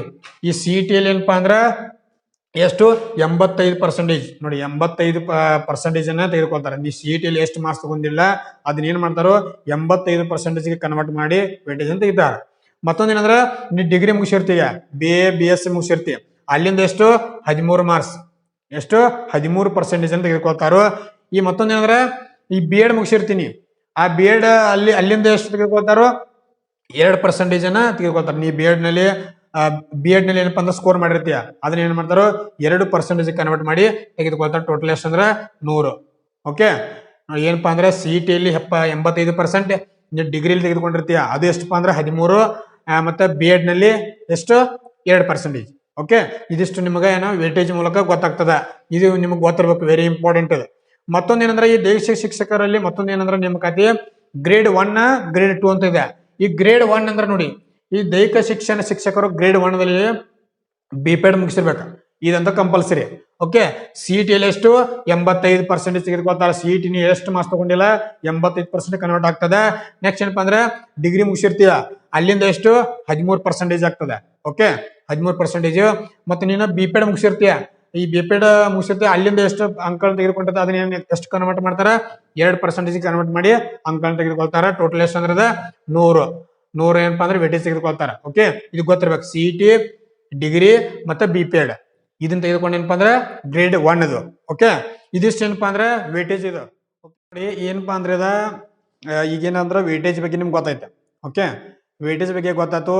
ಯಾವ ಮಾರ್ಕ್ಸ್ ಎಲ್ಲೆಲ್ಲಿ ನಮ್ಮ ಡಿಗ್ರಿಲಿ ಎಷ್ಟು, ನಾವು B.Ed ಅಥವಾ ಬಿಪೆಡ್ ನಲ್ಲಿ ಎಷ್ಟು ಮಾರ್ಕ್ಸ್ ಗಳನ್ನ ಆಡ್ ಮಾಡ್ಕೊಳ್ತಾರ, ನಾವು ಬರೆದಿರುವಂತ CET ಅಲ್ಲಿ ಎಷ್ಟು ಮಾರ್ಕ್ಸ್ ಅನ್ನ ಆಡ್ ಮಾಡ್ಕೊಳ್ತಾರೋ, ಗೊತ್ತಾಯ್ತಾ? ಅದೆಲ್ಲ ವೇಟೇಜ್ ನಿಮ್ಗೆ ಹೇಳಿದೇನು ನೆನ್ಪಿಟ್ಕೊಳ್ಬೇಕು. ಯಾವುದೇ ಒಂದು ನೀವು ನೋಟಿಫಿಕೇಶನ್ ಆಗಿದೆ ಅಂತ ತಿಳ್ಕೊರಿ, ನೀವು ಅಪ್ಲಿಕೇಶನ್ ಹಾಕೋರಿದ್ರಿ ಅಂದ್ರೆ ನೋಟಿಫಿಕೇಶನ್ ಏನಪ್ಪಾ ಅಂದ್ರೆ ಮೊದಲು ಸರಿಯಾಗಿ ಓದ್ಕೊಳ್ಬೇಕು, ಗೊತ್ತಾಯ್ತಾ? ಅದೆಷ್ಟು ಏನಪ್ಪಾ ವೇಟೇಜ್ ಬಗ್ಗೆ ಆಯ್ತು. ಇನ್ ನೆಕ್ಸ್ಟ್ ಏನಂದ್ರೆ ಇಲ್ಲಿ ಏನಪ್ಪಾ ಅಂದ್ರೆ ವಯೋಮಿತಿ ಬಗ್ಗೆ ಏನ್ ಕೊಟ್ಟಿದ್ದಾರೋ ನೋಡಿ. HS, GP, PS ಗೆ ಸಂಬಂಧಪಟ್ಟಂತೆ ಎಷ್ಟು ಕನಿಷ್ಠ ವಯೋಮಿತಿಯನ್ನು ಹೊಂದಿರಬೇಕು, ಗೊತ್ತಾಯ್ತಾ? ಇದರಲ್ಲಿ ಏನಪ್ಪಾ ಅಂದ್ರೆ ಈ ನೋಡಿ SC ಮತ್ತು ST ಪ್ರವರ್ಗ 1 ನೋಡಿ, SC ST ಮತ್ತು ಪ್ರವರ್ಗ 1 ಎಷ್ಟು ಕನಿಷ್ಠ ಅಂದ್ರೆ 43 ವರ್ಷಗಳು ನೋಡಿ, 43 ವರ್ಷಗಳ ವಯೋಮಿತಿಯನ್ನು ಹೊಂದಿರಬೇಕು ಕನಿಷ್ಠ, ಗೊತ್ತಾಯ್ತಾ? SC ST ಮತ್ತು ಪ್ರವರ್ಗ 1 ಇವ್ರು ಎಷ್ಟಪ್ಪ ಅಂದ್ರೆ 43 ವರ್ಷಗಳವರೆಗೆ ಕನಿಷ್ಠ ವಯೋಮಿತಿಯನ್ನ ಹೊಂದಿರಬೇಕು, ಗರಿಷ್ಠ ವಯೋಮಿತಿಯನ್ನ ಹೊಂದಿರಬೇಕು. ಲಾಸ್ಟ್ ಎಷ್ಟಪ್ಪ ಅಂದ್ರೆ 43 ತನ ಅವರ ಅಪ್ಲಿಕೇಶನ್ ಹಾಕಬಹುದು. ಮತ್ತೊಂದು ಅಂದ್ರೆ 2A 2B ಮತ್ತು 3A ಮತ್ತು 3B ನೋಡಿ, ಇದು ಕೂಡ ನಿಮ್ಗೆ ಗೊತ್ತಿರಬೇಕು. ಇವರೆಲ್ಲ ಏನಪ್ಪಾ ಅಂದ್ರೆ ಎಷ್ಟು ಗರಿಷ್ಠ ವಯೋಮಿತಿ 41 ವರ್ಷಗಳವರೆಗೆ ಗರಿಷ್ಠ ವಯೋಮಿತಿ ಇದೆ. 41 ವರ್ಷ ಏಜ್ ಇದ್ದರೂ ಕೂಡ ಅಲ್ಲಿ ಸ್ಥಾನ ಏನಪ್ಪಾ ಅಂದ್ರೆ ಹಾಕಬಹುದು. ಇವರು 43 ವರ್ಷ 41 ವರ್ಷ ಇದು ಕೂಡ. ಮತ್ತು ಸಾಮಾನ್ಯ ಏನಪ್ಪಾ ಅಂದ್ರೆ ಈ ಸಾಮಾನ್ಯ ಅರ್ಹತೆ ಅಂದ್ರೆ ಇತರ ಉಳಿದವ್ರಿಗೆ ಏನಪ್ಪಾ ಅಂದ್ರೆ 38 ವರ್ಷ ನೋಡಿ, ಗರಿಷ್ಠ ವಯೋಮಿತಿ 38 ವರ್ಷ. ಇದು ನಿಮ್ಗೆ ಏಜ್ ನಿಮ್ಗೆ ಗೊತ್ತಿರಬೇಕು, ಗೊತ್ತಾಯ್ತಾ? ನೋಡಿ SC ST ಕ್ಯಾಟಗರಿ ಒಳದವ್ರಿಗೆ ಎಷ್ಟು ಏಜ್ ಇರಬೇಕು, ಮತ್ತು ನೋಡಿ ಈ 2A 2B ಮತ್ತು 3A 3B ಗೆ ಅವ್ರು ಎಷ್ಟಿರಬೇಕು, ಮತ್ತು ಸಾಮಾನ್ಯ ಇತರರಿಗೆ ಎಷ್ಟಂದ್ರೆ 38 ವರ್ಷ. ಓಕೆ, ಇದು ವಯೋಮಿತಿ ನಿಮ್ಗೆ ಗೊತ್ತಿರಬೇಕು, ವೆರಿ ಇಂಪಾರ್ಟೆಂಟ್. ಆಯ್ತಾ? ಇನ್ ನೆಕ್ಸ್ಟ್ ಏನಪ್ಪಾ ಅಂದ್ರೆ ಇದರಲ್ಲಿ ಇಂಪಾರ್ಟೆಂಟ್ ಏನಂದ್ರೆ ನೋಡಿ, ಇದರಲ್ಲಿ ಇಂಪಾರ್ಟೆಂಟ್ ಅಷ್ಟ ನೋಡಿ ನಿಮ್ಗ ಹೇಳ್ತಾನೆ. ಓಕೆ, ಒಂದೇದಿಲ್ಲಿ ನೋಡಿ, ಇದು ವೆರಿ ಇಂಪಾರ್ಟೆಂಟ್, ಗೊತ್ತಾಯ್ತಾ? ಈ ಪ್ರಾಥಮಿಕ ಶಾಲಾ ಶಿಕ್ಷಕರು 1ರಿಂದ 5ನೇ ತರಗತಿ ಯಾರಪ್ಪ ಅಂದ್ರ 1ರಿಂದ 5ನೇ ತರಗತಿ ಪ್ರಾಥಮಿಕ ಶಾಲಾ ಶಿಕ್ಷಕರು ನೋಡಿ ಅವರಿಗೆ ವೇತನ ನೋಡಿ ಯಾವ ರೀತಿ ಇದೆ 41,300ರಿಂದ 81,800ರವರೆಗೆ ಇದು ವೇತನವನ್ನ ಇದು ಮಾಡ್ಯಾರ ನೋಡಿ. ಈ ಭಾಷಾ ಶಿಕ್ಷಕರು ಕನ್ನಡ ಇಂಗ್ಲಿಷ್ ನೋಡಿ ಕನ್ನಡ ಇಂಗ್ಲಿಷ್ ಭಾಷಾ ಶಿಕ್ಷಕರು ಇವ್ರಿಗೆ ಏನು ಅರ್ಹತೆ ಇರಬೇಕು ಅದು ಕೊಟ್ಟಾರ ಹೇಳ್ತೀನಿ ನೋಡಿ. ಇಲ್ಲಿ ಹುದ್ದೆಗಳು ಎಷ್ಟು ಕೊಟ್ಟಿದ್ದಾರೆ ನೋಡಿ.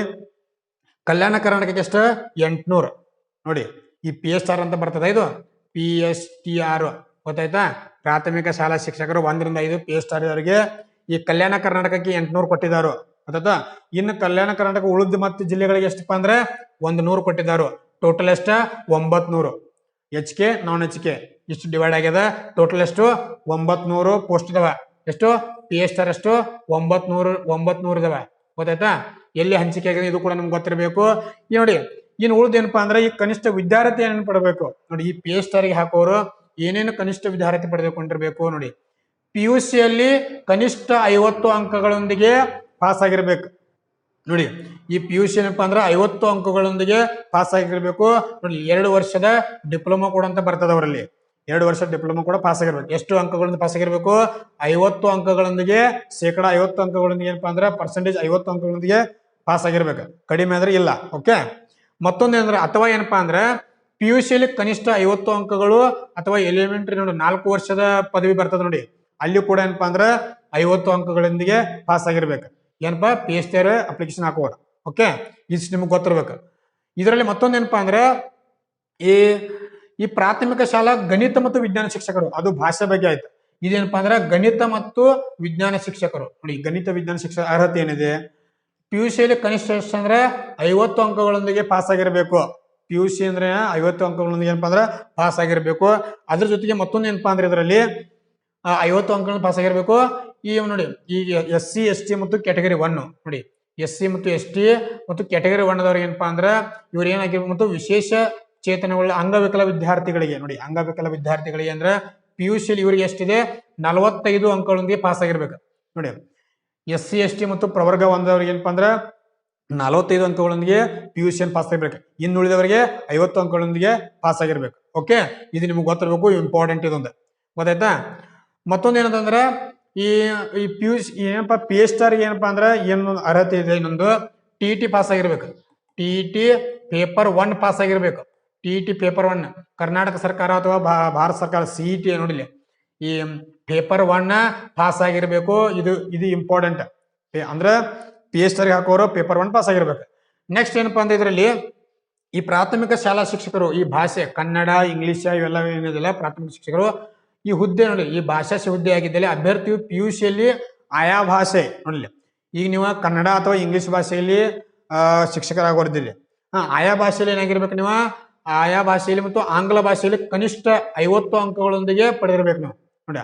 ಆಯಾ ಭಾಷೆಯಲ್ಲಿ ನೋಡಿ ಈಗ ನೀವು ಕನ್ನಡ ಅಥವಾ ಇಂಗ್ಲಿಷ್ ಭಾಷಾ ಶಿಕ್ಷಕರಾಗೋದಿರಿ. ಆ ಭಾಷೆಯಲ್ಲಿ ನೀವು PUC ಏನಪ್ಪ ಆಗಿರಂದ್ರೆ 50 ಅಂಕಗಳೊಂದಿಗೆ ಪಾಸ್ ಆಗಿರ್ಬೇಕು. ಓಕೆ.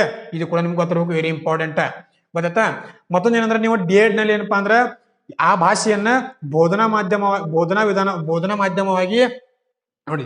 ಈ ಬೋಧನಾ ವಿಧಾನವಾಗಿ ಅಭ್ಯಾಸ ಮಾಡಿರ್ಬೇಕು D.Ed ನಲ್ಲಿ. ಅಥವಾ D.Ed ನಲ್ಲಿ ಏನಪ್ಪಾ ಅಂದ್ರೆ ನೀವು ಆ ಭಾಷೆಯನ್ನ ಬೋಧನಾ ವಿಧಾನವಾಗಿ ಅಳವಡಿಸಿಕೊಂಡಿರ್ಬೇಕು. ಇದು ಇಂಪಾರ್ಟೆಂಟ್ ಗೊತ್ತಿರ್ಬೇಕು. Very important.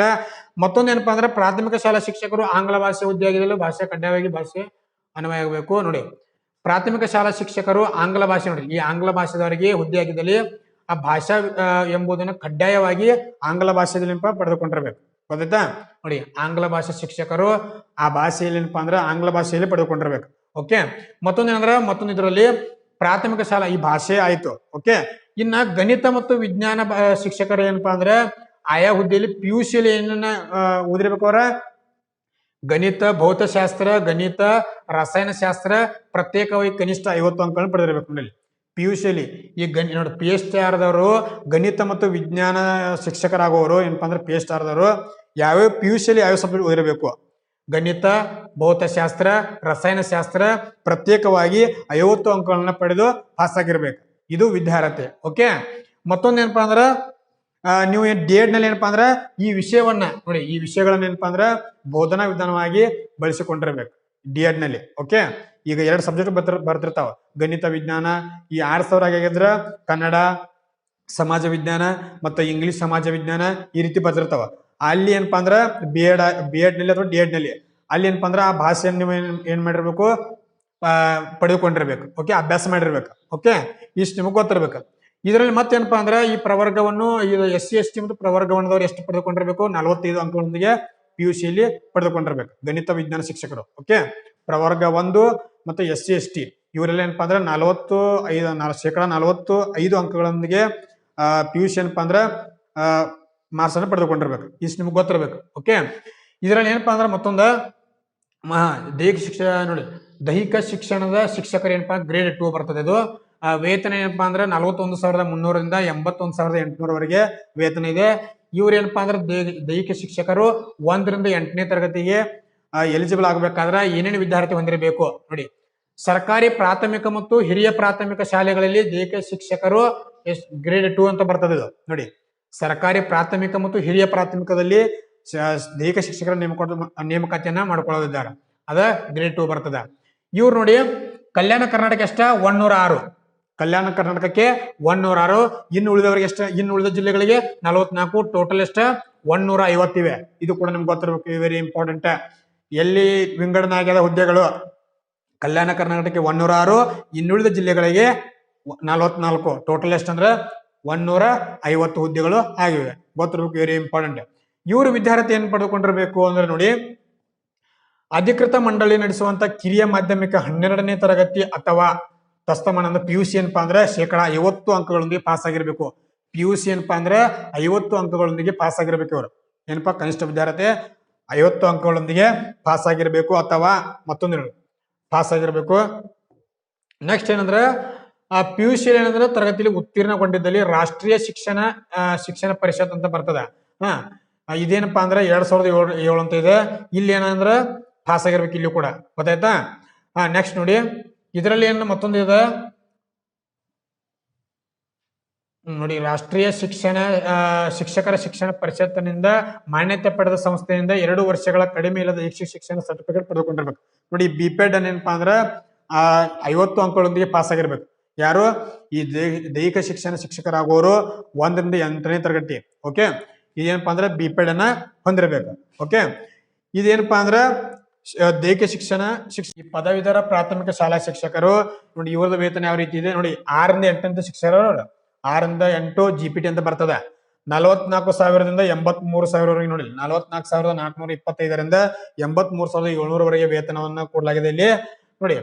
ಇಲ್ಲಿ ನೋಡಿ, ಕಲ್ಯಾಣ ಕರ್ನಾಟಕ ಎಷ್ಟು 3,228 ಹುದ್ದೆಗಳ ಹಂಚಿಕೆ ಮಾಡಿದರು. ಕಲ್ಯಾಣ ಕರ್ನಾಟಕಕ್ಕೆ ಸಂಬಂಧಪಟ್ಟ ಜಿಲ್ಲೆಗಳಿಗೆ 3,228 ಹುದ್ದೆಗಳು. ಇನ್ನುಳಿದ ಜಿಲ್ಲೆಗಳಿಗೆ ಏನಪ್ಪಾ ಅಂದ್ರೆ 5,272 ಹುದ್ದೆಗಳು ಹಂಚಿಕೆ ಮಾಡಿದರು. ಟೋಟಲ್ ಎಷ್ಟು ಅಂದ್ರೆ 8,500 ಏನಪ್ಪಾ ನೋಡಿ, 8,500 ಹುದ್ದೆಗಳು. GPTಗೆ ಸಂಬಂಧಪಟ್ಟಂತೆ 8,500 ಹುದ್ದೆಗಳಿದಾವ, ಗೊತ್ತಿರ್ಬೇಕು, ವೆರಿ ಇಂಪಾರ್ಟೆಂಟ್. ಯಾವ ಜಿಲ್ಲೆಗೆ ಎಷ್ಟು ಹಂಚಿಕೆ ಮಾಡಿದ್ರು ಇಲ್ಲಿ, ಕಲ್ಯಾಣ ಕರ್ನಾಟಕ ಜಿಲ್ಲೆಗಳಿಗೆ 3,228 ಮತ್ತೆ ಇನ್ನುಳಿದ ಜಿಲ್ಲೆಗಳಿಗೆ 5,252 52 ಏನಪ್ಪಾ ಅಂದ್ರೆ ಹುದ್ದೆಗಳನ್ನು ವಿಂಗಡಣೆ ಮಾಡಿದಾರೆ, ಗೊತ್ತಿರಬೇಕು. ಇದರ ವಿದ್ಯಾರ್ಥಿ ಏನು ಪಡೆದುಕೊಂಡಿರ್ಬೇಕು ನೋಡಿ, ಪದವಿಯಲ್ಲಿ ಏನಪ್ಪಾ ಅಂದ್ರೆ 50 ಅಂಕಗಳೊಂದಿಗೆ ಪಾಸ್ ಆಗಿರ್ಬೇಕು. ನೋಡಿ, ಪದವಿಯಲ್ಲಿ ಎಷ್ಟಪ್ಪ ಪರ್ಸೆಂಟೇಜ್ ಮಾಡಿರ್ಬೇಕು, ನೀನು 50% ಮಾಡಿರ್ಬೇಕು, ಗೊತ್ತಾಯ್ತಾ. ಈ GPTಗೆ ಏನಪ್ಪಾ ಅಂದ್ರೆ ಅಪ್ಲೈ ಮಾಡೋರು ಪದವಿಯಲ್ಲಿ 50% ಮಾಡಿರ್ಬೇಕು. ಅಥವಾ ನೋಡಿ, ಪದವಿಯಲ್ಲಿ ಕನಿಷ್ಠ ಏನಪ್ಪಾ ಅಂದ್ರೆ ಸರಾಸರಿಗೆ 50 ಅಂಕಗಳೊಂದಿಗೆ ಪಾಸ್ ಆಗಿರ್ಬೇಕು. ಮತ್ತೊಂದು ಶಿಕ್ಷಕರ ಶಿಕ್ಷಣದಲ್ಲಿ ಕೂಡ ಏನಪ್ಪಾ ಅಂದ್ರೆ ಪಾಸ್ ಆಗಿರ್ಬೇಕು ಅವ್ರು 50 ಅಂಕಗಳೊಂದಿಗೆ. ಏನಪ್ಪಾ ಅಂದ್ರೆ ಮತ್ತೊಂದ ಪದವಿಯಲ್ಲಿ ಮತ್ತು ಶಿಕ್ಷಕರ ಶಿಕ್ಷಣದಲ್ಲಿ ಏನಪ್ಪಾ ಅಂದ್ರೆ 50 ಅಂಕಗಳೊಂದಿಗೆ ಪಾಸ್ ಆಗಿರ್ಬೇಕು, ಇದು ಕೂಡ ಗೊತ್ತಿರಬೇಕು. ಪದವಿಯಲ್ಲಿ ಕನಿಷ್ಠ ಸರಾಸರಿ 50 ಅಂಕಗಳು ಮತ್ತು ಶಿಕ್ಷಕರ ಶಿಕ್ಷಣದ ಪದವಿಯಲ್ಲಿ ಏನಪ್ಪಾ ಅಂದ್ರೆ ಅಥವಾ ವಿಶೇಷ ಶಿಕ್ಷಣದಲ್ಲಿ ಪದವಿಯನ್ನು ಪಡೆದುಕೊಂಡಿರ್ಬೇಕು, ಗೊತ್ತಿರ್ಬೇಕು, ಆಯ್ತಾ. ನೆಕ್ಸ್ಟ್ ಏನಪ್ಪಾ ಅಂದ್ರೆ ಇವ್ರದ ಈ ಪದವೀಧರ ಏನಪ್ಪಾ ಅಂದ್ರೆ ಭಾಷಾ ಶಿಕ್ಷಕರು ನೋಡಿ, ಅದ್ರ ಟೋಟಲ್ ಆಯ್ತಾ ಎಷ್ಟು ಹುದ್ದೆಗಳ ವಿಂಗಡಣೆ ಮಾಡಿದ ಆಯ್ತಾ. ಇನ್ನು ಭಾಷಾ ಶಿಕ್ಷಕರು ಕನ್ನಡ ಆಗಿರ್ಬೋದು, ಇಂಗ್ಲಿಷ್ ಆಗಿರ್ಬೋದು, ಹಿಂದಿ ಆಗಿರ್ಬೋದು, ಇನ್ನುಳಿದ ಎಲ್ಲಾ ಭಾಷಾ ಶಿಕ್ಷಕರು ಏನಪ್ಪಾ ಅಂದ್ರ ನೋಡಿ ಏನಪ್ಪಾ ಅಂದ್ರ ಪದವೀಧರ ಪ್ರಾಥಮಿಕ ಶಾಲಾ ಶಿಕ್ಷಕರು ಭಾಷೆ ಬರ್ತದ. ಮತ್ತೊಂದು ಏನ್ ಬರ್ತದೆ ಅದರಲ್ಲಿ, ಪದವೀಧರ ಪ್ರಾಥಮಿಕ ಶಾಲಾ ಶಿಕ್ಷಕರು ಸಮಾಜ ಪಾಠಗಳು ನೋಡಿ, ಸಮಾಜ ಶಿಕ್ಷಕರಾಗೋರು ಮತ್ತು ಭಾಷಾ ಶಿಕ್ಷಕರವರು ಅವರ ಅರ್ಹತೆ ಏನಿರ್ತದೆ ನೋಡಿ. ಅವರ ಅರ್ಹತೆ ಮತ್ತು ಗಣಿತ ಮತ್ತು ವಿಜ್ಞಾನ ಇವುಗಳೆಲ್ಲ ಭಾಷೆ, ಭಾಷೆ ಬರ್ತದ, ಸಮಾಜ ಬರ್ತದ, ಗಣಿತ ಮತ್ತು ವಿಜ್ಞಾನ ಶಿಕ್ಷಕರು ಬರ್ತಾರ. ಇವುಗಳೆಲ್ಲ ಏನಪ್ಪಾ ಅಂದ್ರ ವಿದ್ಯಾರ್ಥಿ ನೋಡಿ ವಿದ್ಯಾರ್ಥಿ ಏನಾಗಿರ್ತದ ಪದವಿಯಲ್ಲಿ ಏನಪ್ಪಾ ಅಂದ್ರ 50 ಅಂಕಗಳಿಂದ ಪಾಸ್ ಆಗಿರ್ಬೇಕು. ಇದು ಕೂಡ ಗೊತ್ತಿರ್ಬೇಕು ನಿಮಗ. ಮತ್ತೊಂದು ಏನಪ್ಪಾ ಅಂದ್ರ ಇದರಲ್ಲಿ ಎಲಿಮೆಂಟರಿ ಶಿಕ್ಷಣವನ್ನ 4 ವರ್ಷಗಳ ಪದವಿಯನ್ನು ಕೂಡ ಎಲಿಮೆಂಟರಿ ಶಿಕ್ಷಣ ಮುಗಿಸಿರ್ತಾರ. ಅವರು 4 ವರ್ಷದಿಂದ ಇರ್ತದ, ಅದು ಕೂಡ ಎಲಿಜಿಬಲ್ ಆಗ್ತದ. ಓಕೆ, ನೆಕ್ಸ್ಟ್ ಏನಪ್ಪಾ ಅಂದ್ರೆ ಇದರಲ್ಲಿ ಈ ಪರಿಶಿಷ್ಟ ನೋಡಿ ಈ SC ಮತ್ತು ST ಮತ್ತು ಪ್ರವರ್ಗ 1 ಇವರೆಷ್ಟು 45% ಅಂಕಗಳೊಂದಿಗೆ ಏನಪ್ಪಾ ಅಂದ್ರೆ ಪಡೆದಿರಬೇಕು. ಗೊತ್ತಾಯ್ತಾ? ಇನ್ನುಳಿದವರು ಏನಪ್ಪಾ ಅಂದ್ರೆ ಶೇಕಡ ಎಷ್ಟು 50 ಅಂಕಗಳೊಂದಿಗೆ ಪಡೆದಿರಬೇಕು. ಓಕೆ, ಇದೇನಪ್ಪಾ ಅಂದ್ರೆ ಅಪ್ಲಿಕೇಶನ್ ಹಾಕಕ ಎಲಿಜಿಬಲ್ ಆಗಿರ್ತಾರೆ. ಮತ್ತೊಂದು ಏನಪ್ಪಾ ಅಂದ್ರೆ ಇದರಲ್ಲಿ ಇಂಪಾರ್ಟೆಂಟ್ ಏನಪ್ಪಾ ಅಂದ್ರೆ ಇವ್ರು ಏನಪ್ಪಾ ಅಂದ್ರೆ GPT ದವ್ರು ಪೇಪರ್ 2 TET 2 ಪಾಸ್ ಆಗಿರ್ಬೇಕು. ಅವ್ರು ನೋಡಿ TET ಪೇಪರ್ ಅನ್ನ 2 ಪಾಸ್ ಆಗಿರ್ಬೇಕು. ಪೇಪರ್ 2 ಪಾಸ್ ಆಗಿರ್ಬೇಕು. ಇದು ಗೊತ್ತಿರ್ಬೇಕು ನಿಮಗೆ. PST ದವರು ಪೇಪರ್ 1 ಪಾಸ್ ಆಗಿರ್ಬೇಕು. ಈ GPS ದವರು TET ಪೇಪರ್ 2 ಅನ್ನ ಪಾಸ್ ಆಗಿರ್ಬೇಕು. ಇದು ನಿಮ್ಗೆ ಗೊತ್ತಿರ್ಬೇಕು, ವೆರಿ ಇಂಪಾರ್ಟೆಂಟ್. ಗೊತ್ತಾ? ಮತ್ತೊಂದು ಇದರಲ್ಲಿ ಏನಿದೆ ಅಂದ್ರೆ ಪದವೀಧರ ಪ್ರಾಥಮಿಕ ಶಾಲಾ ಶಿಕ್ಷಕರು ಭಾಷೆ ನೋಡಿ ಈ ಕನ್ನಡ ಇಂಗ್ಲಿಷ್ ಭಾಷೆಗಳ ಆಯ್ಕೆ ಮಾಡ್ಕೊಂಡವ್ರ ಅಭ್ಯರ್ಥಿ ಏನಾಗಿರ್ಬೇಕಂದ್ರೆ ಪದವಿಯಲ್ಲಿ ಏನಪ್ಪಾ ಅಂದ್ರ ಆಯಾ ಸಬ್ಜೆಕ್ಟ್ ಜೊತೆಗೆ ನೋಡಿ ಇಲ್ಲಿ ಏನು ಕೊಟ್ಟರು, ಅಭ್ಯರ್ಥಿಯು ಪದವಿಯಲ್ಲಿ ಆಯಾ ಭಾಷೆ ಜೊತೆಗೆ ಸಂಬಂಧಿಸಿದ ಭಾಷೆಯನ್ನು ಹೊರತುಪಡಿಸಿ ನೋಡಿ ಈಗ ನೀವು ಕನ್ನಡ ಭಾಷೆಯನ್ನ ಓದಿರ್ತೀರ ನೋಡಿ. ಆಯಾ ಭಾಷೆ ಅಂದ್ರೆ ನೀವು ಈಗ ಕನ್ನಡ ಅಥವಾ ಇಂಗ್ಲಿಷ್ ಅನ್ನ ಓದಿರ್ತೀರ. ಅದ್ರ ಜೊತೆಗೆ ಮತ್ತೇನಂದ್ರ ಕನ್ನಡ, ಆಂಗ್ಲ, ಇಂಗ್ಲಿಷ್, ಹಿಂದಿ, ಮರಾಠಿ, ಉರ್ದು, ತೆಲುಗು, ತಮಿಳು, ಮಲಯಾಳಂ ಇವೆಲ್ಲ ಲ್ಯಾಂಗ್ವೇಜ್. ಇದ್ರ ಜೊತೆಗೆ ಏನಪ್ಪಾ ಅಂದ್ರ ಯಾವ್ದ್ರ ಒಂದ ಅರ್ಥಶಾಸ್ತ್ರ, ರಾಜಕೀಯ ಶಾಸ್ತ್ರ, ಪೊಲಿಟಿಕಲ್, ಜಿಯೋಗ್ರಫಿ, ಈ ಸಮಾಜಶಾಸ್ತ್ರ ವಿಷಯಗಳಲ್ಲಿ ಯಾವ್ದಾದ್ರ ಒಂದು ವಿಷಯ ಏನಪ್ಪಾ ಅಂದ್ರ ಐಚ್ಛಿಕ ವಿಷಯವನ್ನು ಪಡೆದಿರ್ಬೇಕು. ಈಗ ಲ್ಯಾಂಗ್ವೇಜ್ ಅಂತ ಹೊಂದಿರ್ತೀರ.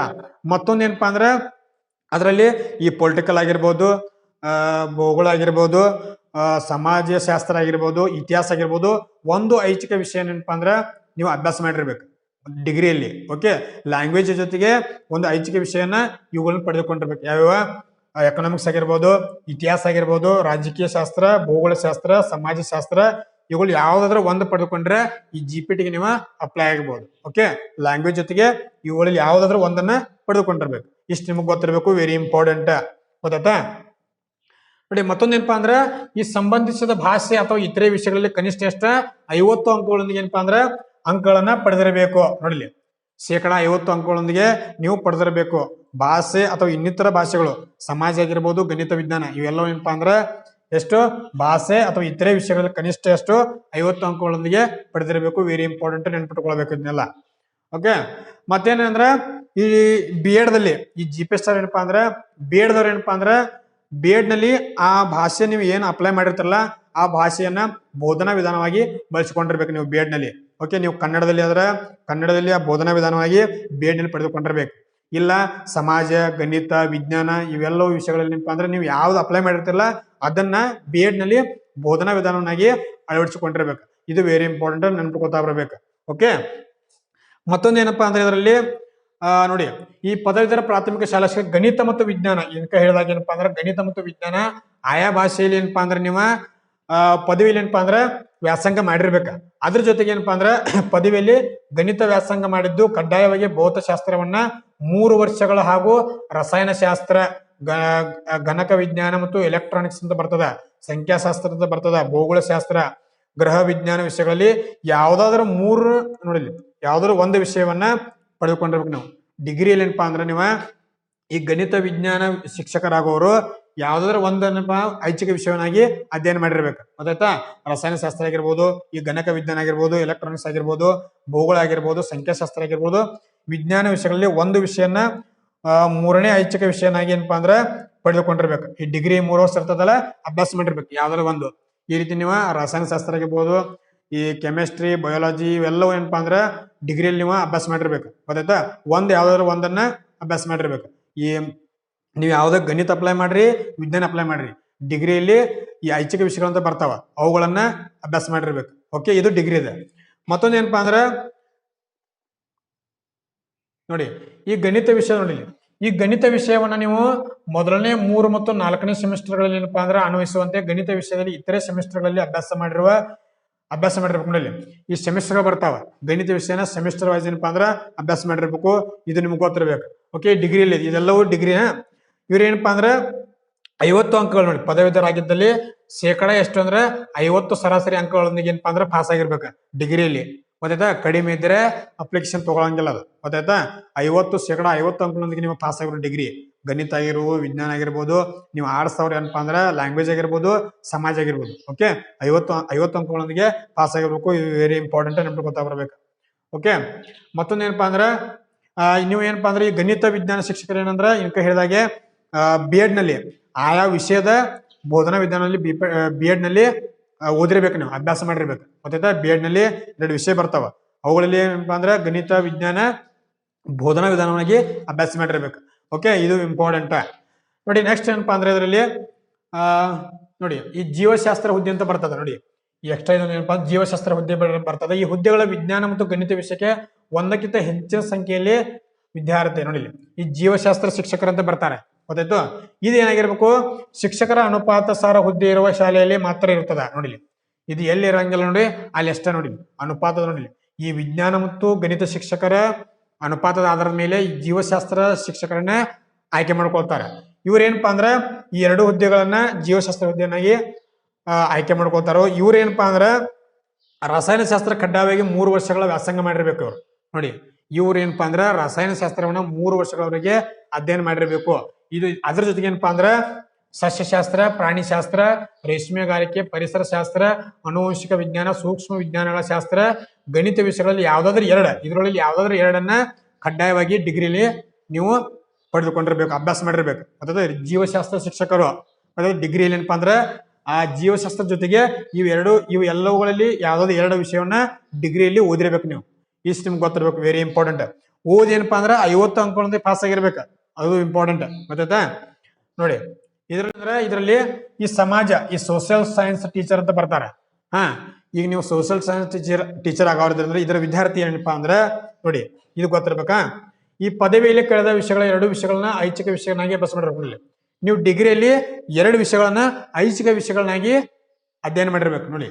ಪದವಿಯಲ್ಲಿ ಕೆಳಗಿನ ವಿಷಯಗಳಲ್ಲಿ 2 ವಿಷಯಗಳನ್ನ ನೋಡಿ, 2 ವಿಷಯಗಳನ್ನ ಐಚ್ಛಿಕ ವಿಷಯಗಳನ್ನಾಗಿ ಅಭ್ಯಾಸ ಮಾಡಿರ್ಬೇಕು. ಗೊತ್ತಾಯ್ತಾ?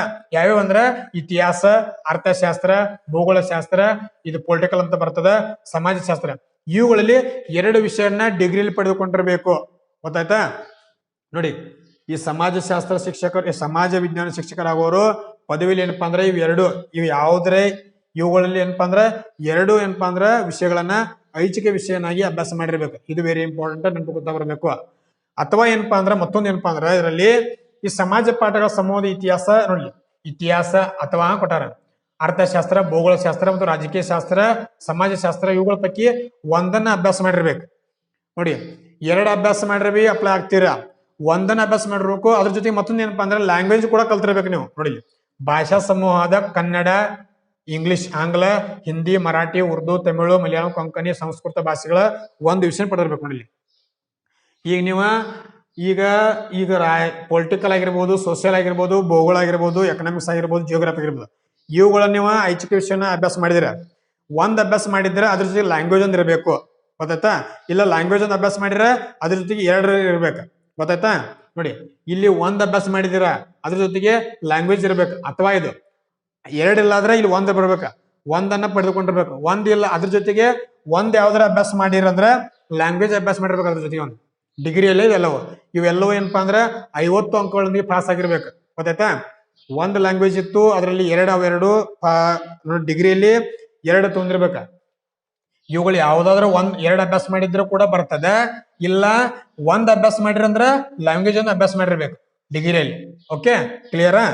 ನೋಡಿ. ನೆಕ್ಸ್ಟ್ ಏನಪ್ಪಾ ಅಂದ್ರೆ ಈ ಮೇಲಿನ ಎಲ್ಲಾ ವಿಷಯಗಳೇನಪ್ಪಾ ಕನಿಷ್ಠ 50 ಸರಾಸರಿ ಅಂಕಗಳೊಂದಿಗೆ ಗಳಿಸಿರ್ಬೇಕು ನೀವು ಡಿಗ್ರಿಯಲ್ಲಿ. ಓಕೆ, ಮತ್ತೊಂದೇನಪ್ಪಾ ಅಂದ್ರೆ ಈ ಸಮಾಜ ಪಾಠಗಳ ಸಮೂಹಕ್ಕೆ ಕನಿಷ್ಠ 1 ವಿಷಯನ ಒಂದು ವಿಷಯದಲ್ಲಾದ್ರೂ ಏನಪ್ಪಾ ಅಂದ್ರೆ B.Ed ನಲ್ಲಿ ಏನಪ್ಪಾ ಅಂದ್ರೆ ಈಗ ನಾವು ಯಾವ್ದಾದ್ರು ಎಕನಾಮಿಕ್ಸ್ ಆಗಿರ್ಬೋದು, ಜಿಯೋಗ್ರಫಿ ಆಗಿರ್ಬೋದು, ಇತಿಹಾಸ ಆಗಿರ್ಬೋದು, ಈ ಸಮಾಜಶಾಸ್ತ್ರ ಇರ್ಬೋದು, ಯಾವ್ದಾದ್ರು 1 ವಿಷಯ ನೋಡಿ, 1 ವಿಷಯನಾದ್ರೂ B.Ed ನಲ್ಲಿ ಬೋಧನಾ ವಿಧಾನವನ್ನಾಗಿ ಬಳಸ್ಕೊಂಡಿರ್ಬೇಕು ನಾವು. ಗೊತ್ತಾಯ್ತಾ? B.Ed ನಲ್ಲಿ ನೀವು ಏನು B.Ed ಮಾಡಿರ್ತೀರಲ್ಲ, ಅಲ್ಲಿ ಏನಪ್ಪಾ ಅಂದ್ರೆ ಈ ಸಮಾಜ ಆಗಲ್ಪ ತಿಳ್ಕೊಂಡು ಅಲ್ಲಿ ಅಂದ್ರೆ ಯಾವ್ದಾದ್ರು ಒಂದು ಸಬ್ಜೆಕ್ಟ್ ಅನ್ನ ನೀವು ಬೋಧನಾ ವಿಧಾನವನ್ನಾಗಿ ಅಭ್ಯಾಸ ಮಾಡಿರ್ಬೇಕು. ಓಕೆ, ಯಾವ್ದಾದ್ರು ಒಂದು ಈ ಇತಿಹಾಸ ಆಗಿರ್ಬೋದು, ಅರ್ಥಶಾಸ್ತ್ರ ಆಗಿರ್ಬೋದು, ಜಿಯೋಗ್ರಫಿ ಆಗಿರ್ಬೋದು, ಸಮಾಜಶಾಸ್ತ್ರ ಆಗಿರ್ಬೋದು, ಪೊಲಿಟಿಕಲ್, ಯಾವ್ದಾದ್ರು 1 B.Ed ನಲ್ಲಿ ಅಭ್ಯಾಸ ಮಾಡಿರ್ಬೇಕು ನೀವು. ಓಕೆ, ಬೋಧನಾ ವಿಧಾನವಾಗಿ ಅಭ್ಯಾಸ ಮಾಡಿರ್ಬೇಕು.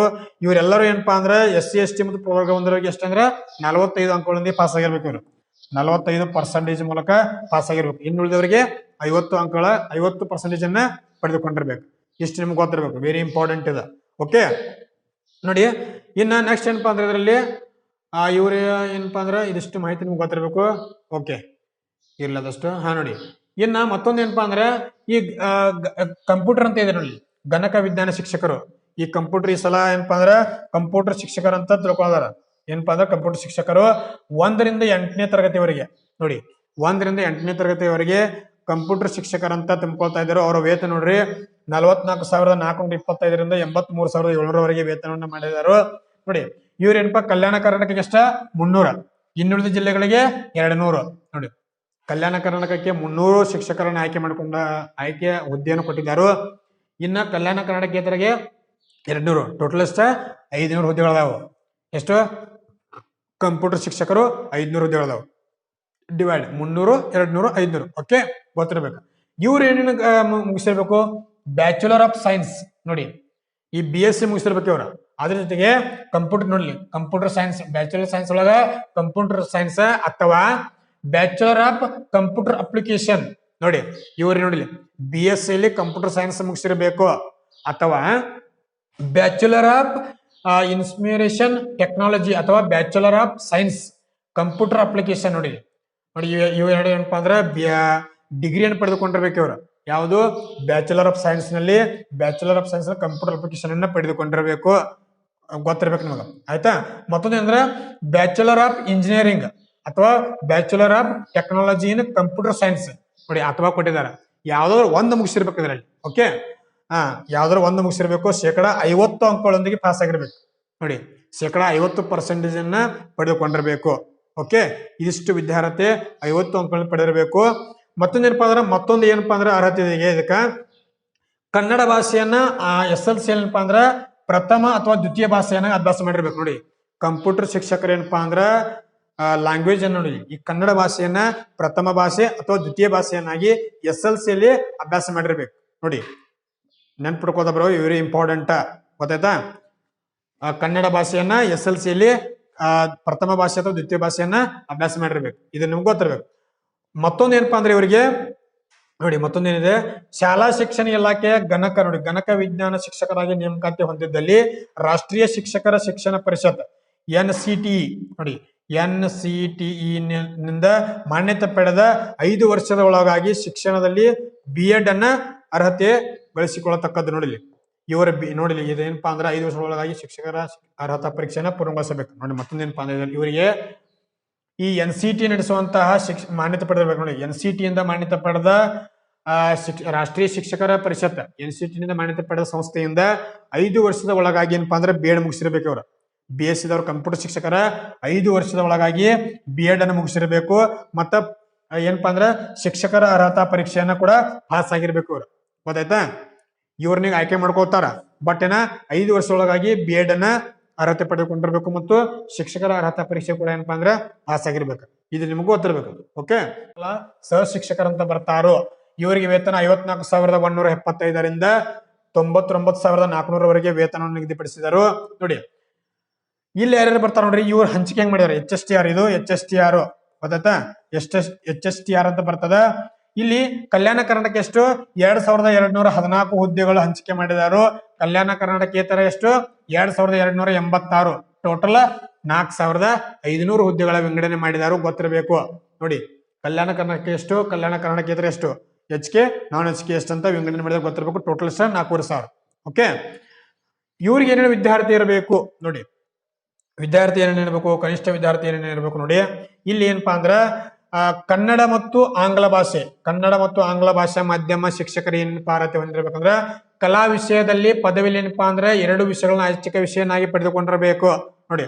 ನೀವು ಡಿಗ್ರಿಲಿ ಏನಪ್ಪಾ ಅಂದ್ರೆ ನೋಡಿ, ಕಲಾ ವಿಷಯದಲ್ಲಿ ಪದವಿಯಲ್ಲಿ ಕೆಳಗಿನ ವಿಷಯಗಳನ್ನ ಏನಪ್ಪಾ ಅಂದ್ರ 2 ವಿಷಯಗಳನ್ನ ಅಭ್ಯಾಸ ಮಾಡಿರ್ಬೇಕು. ಯಾವ?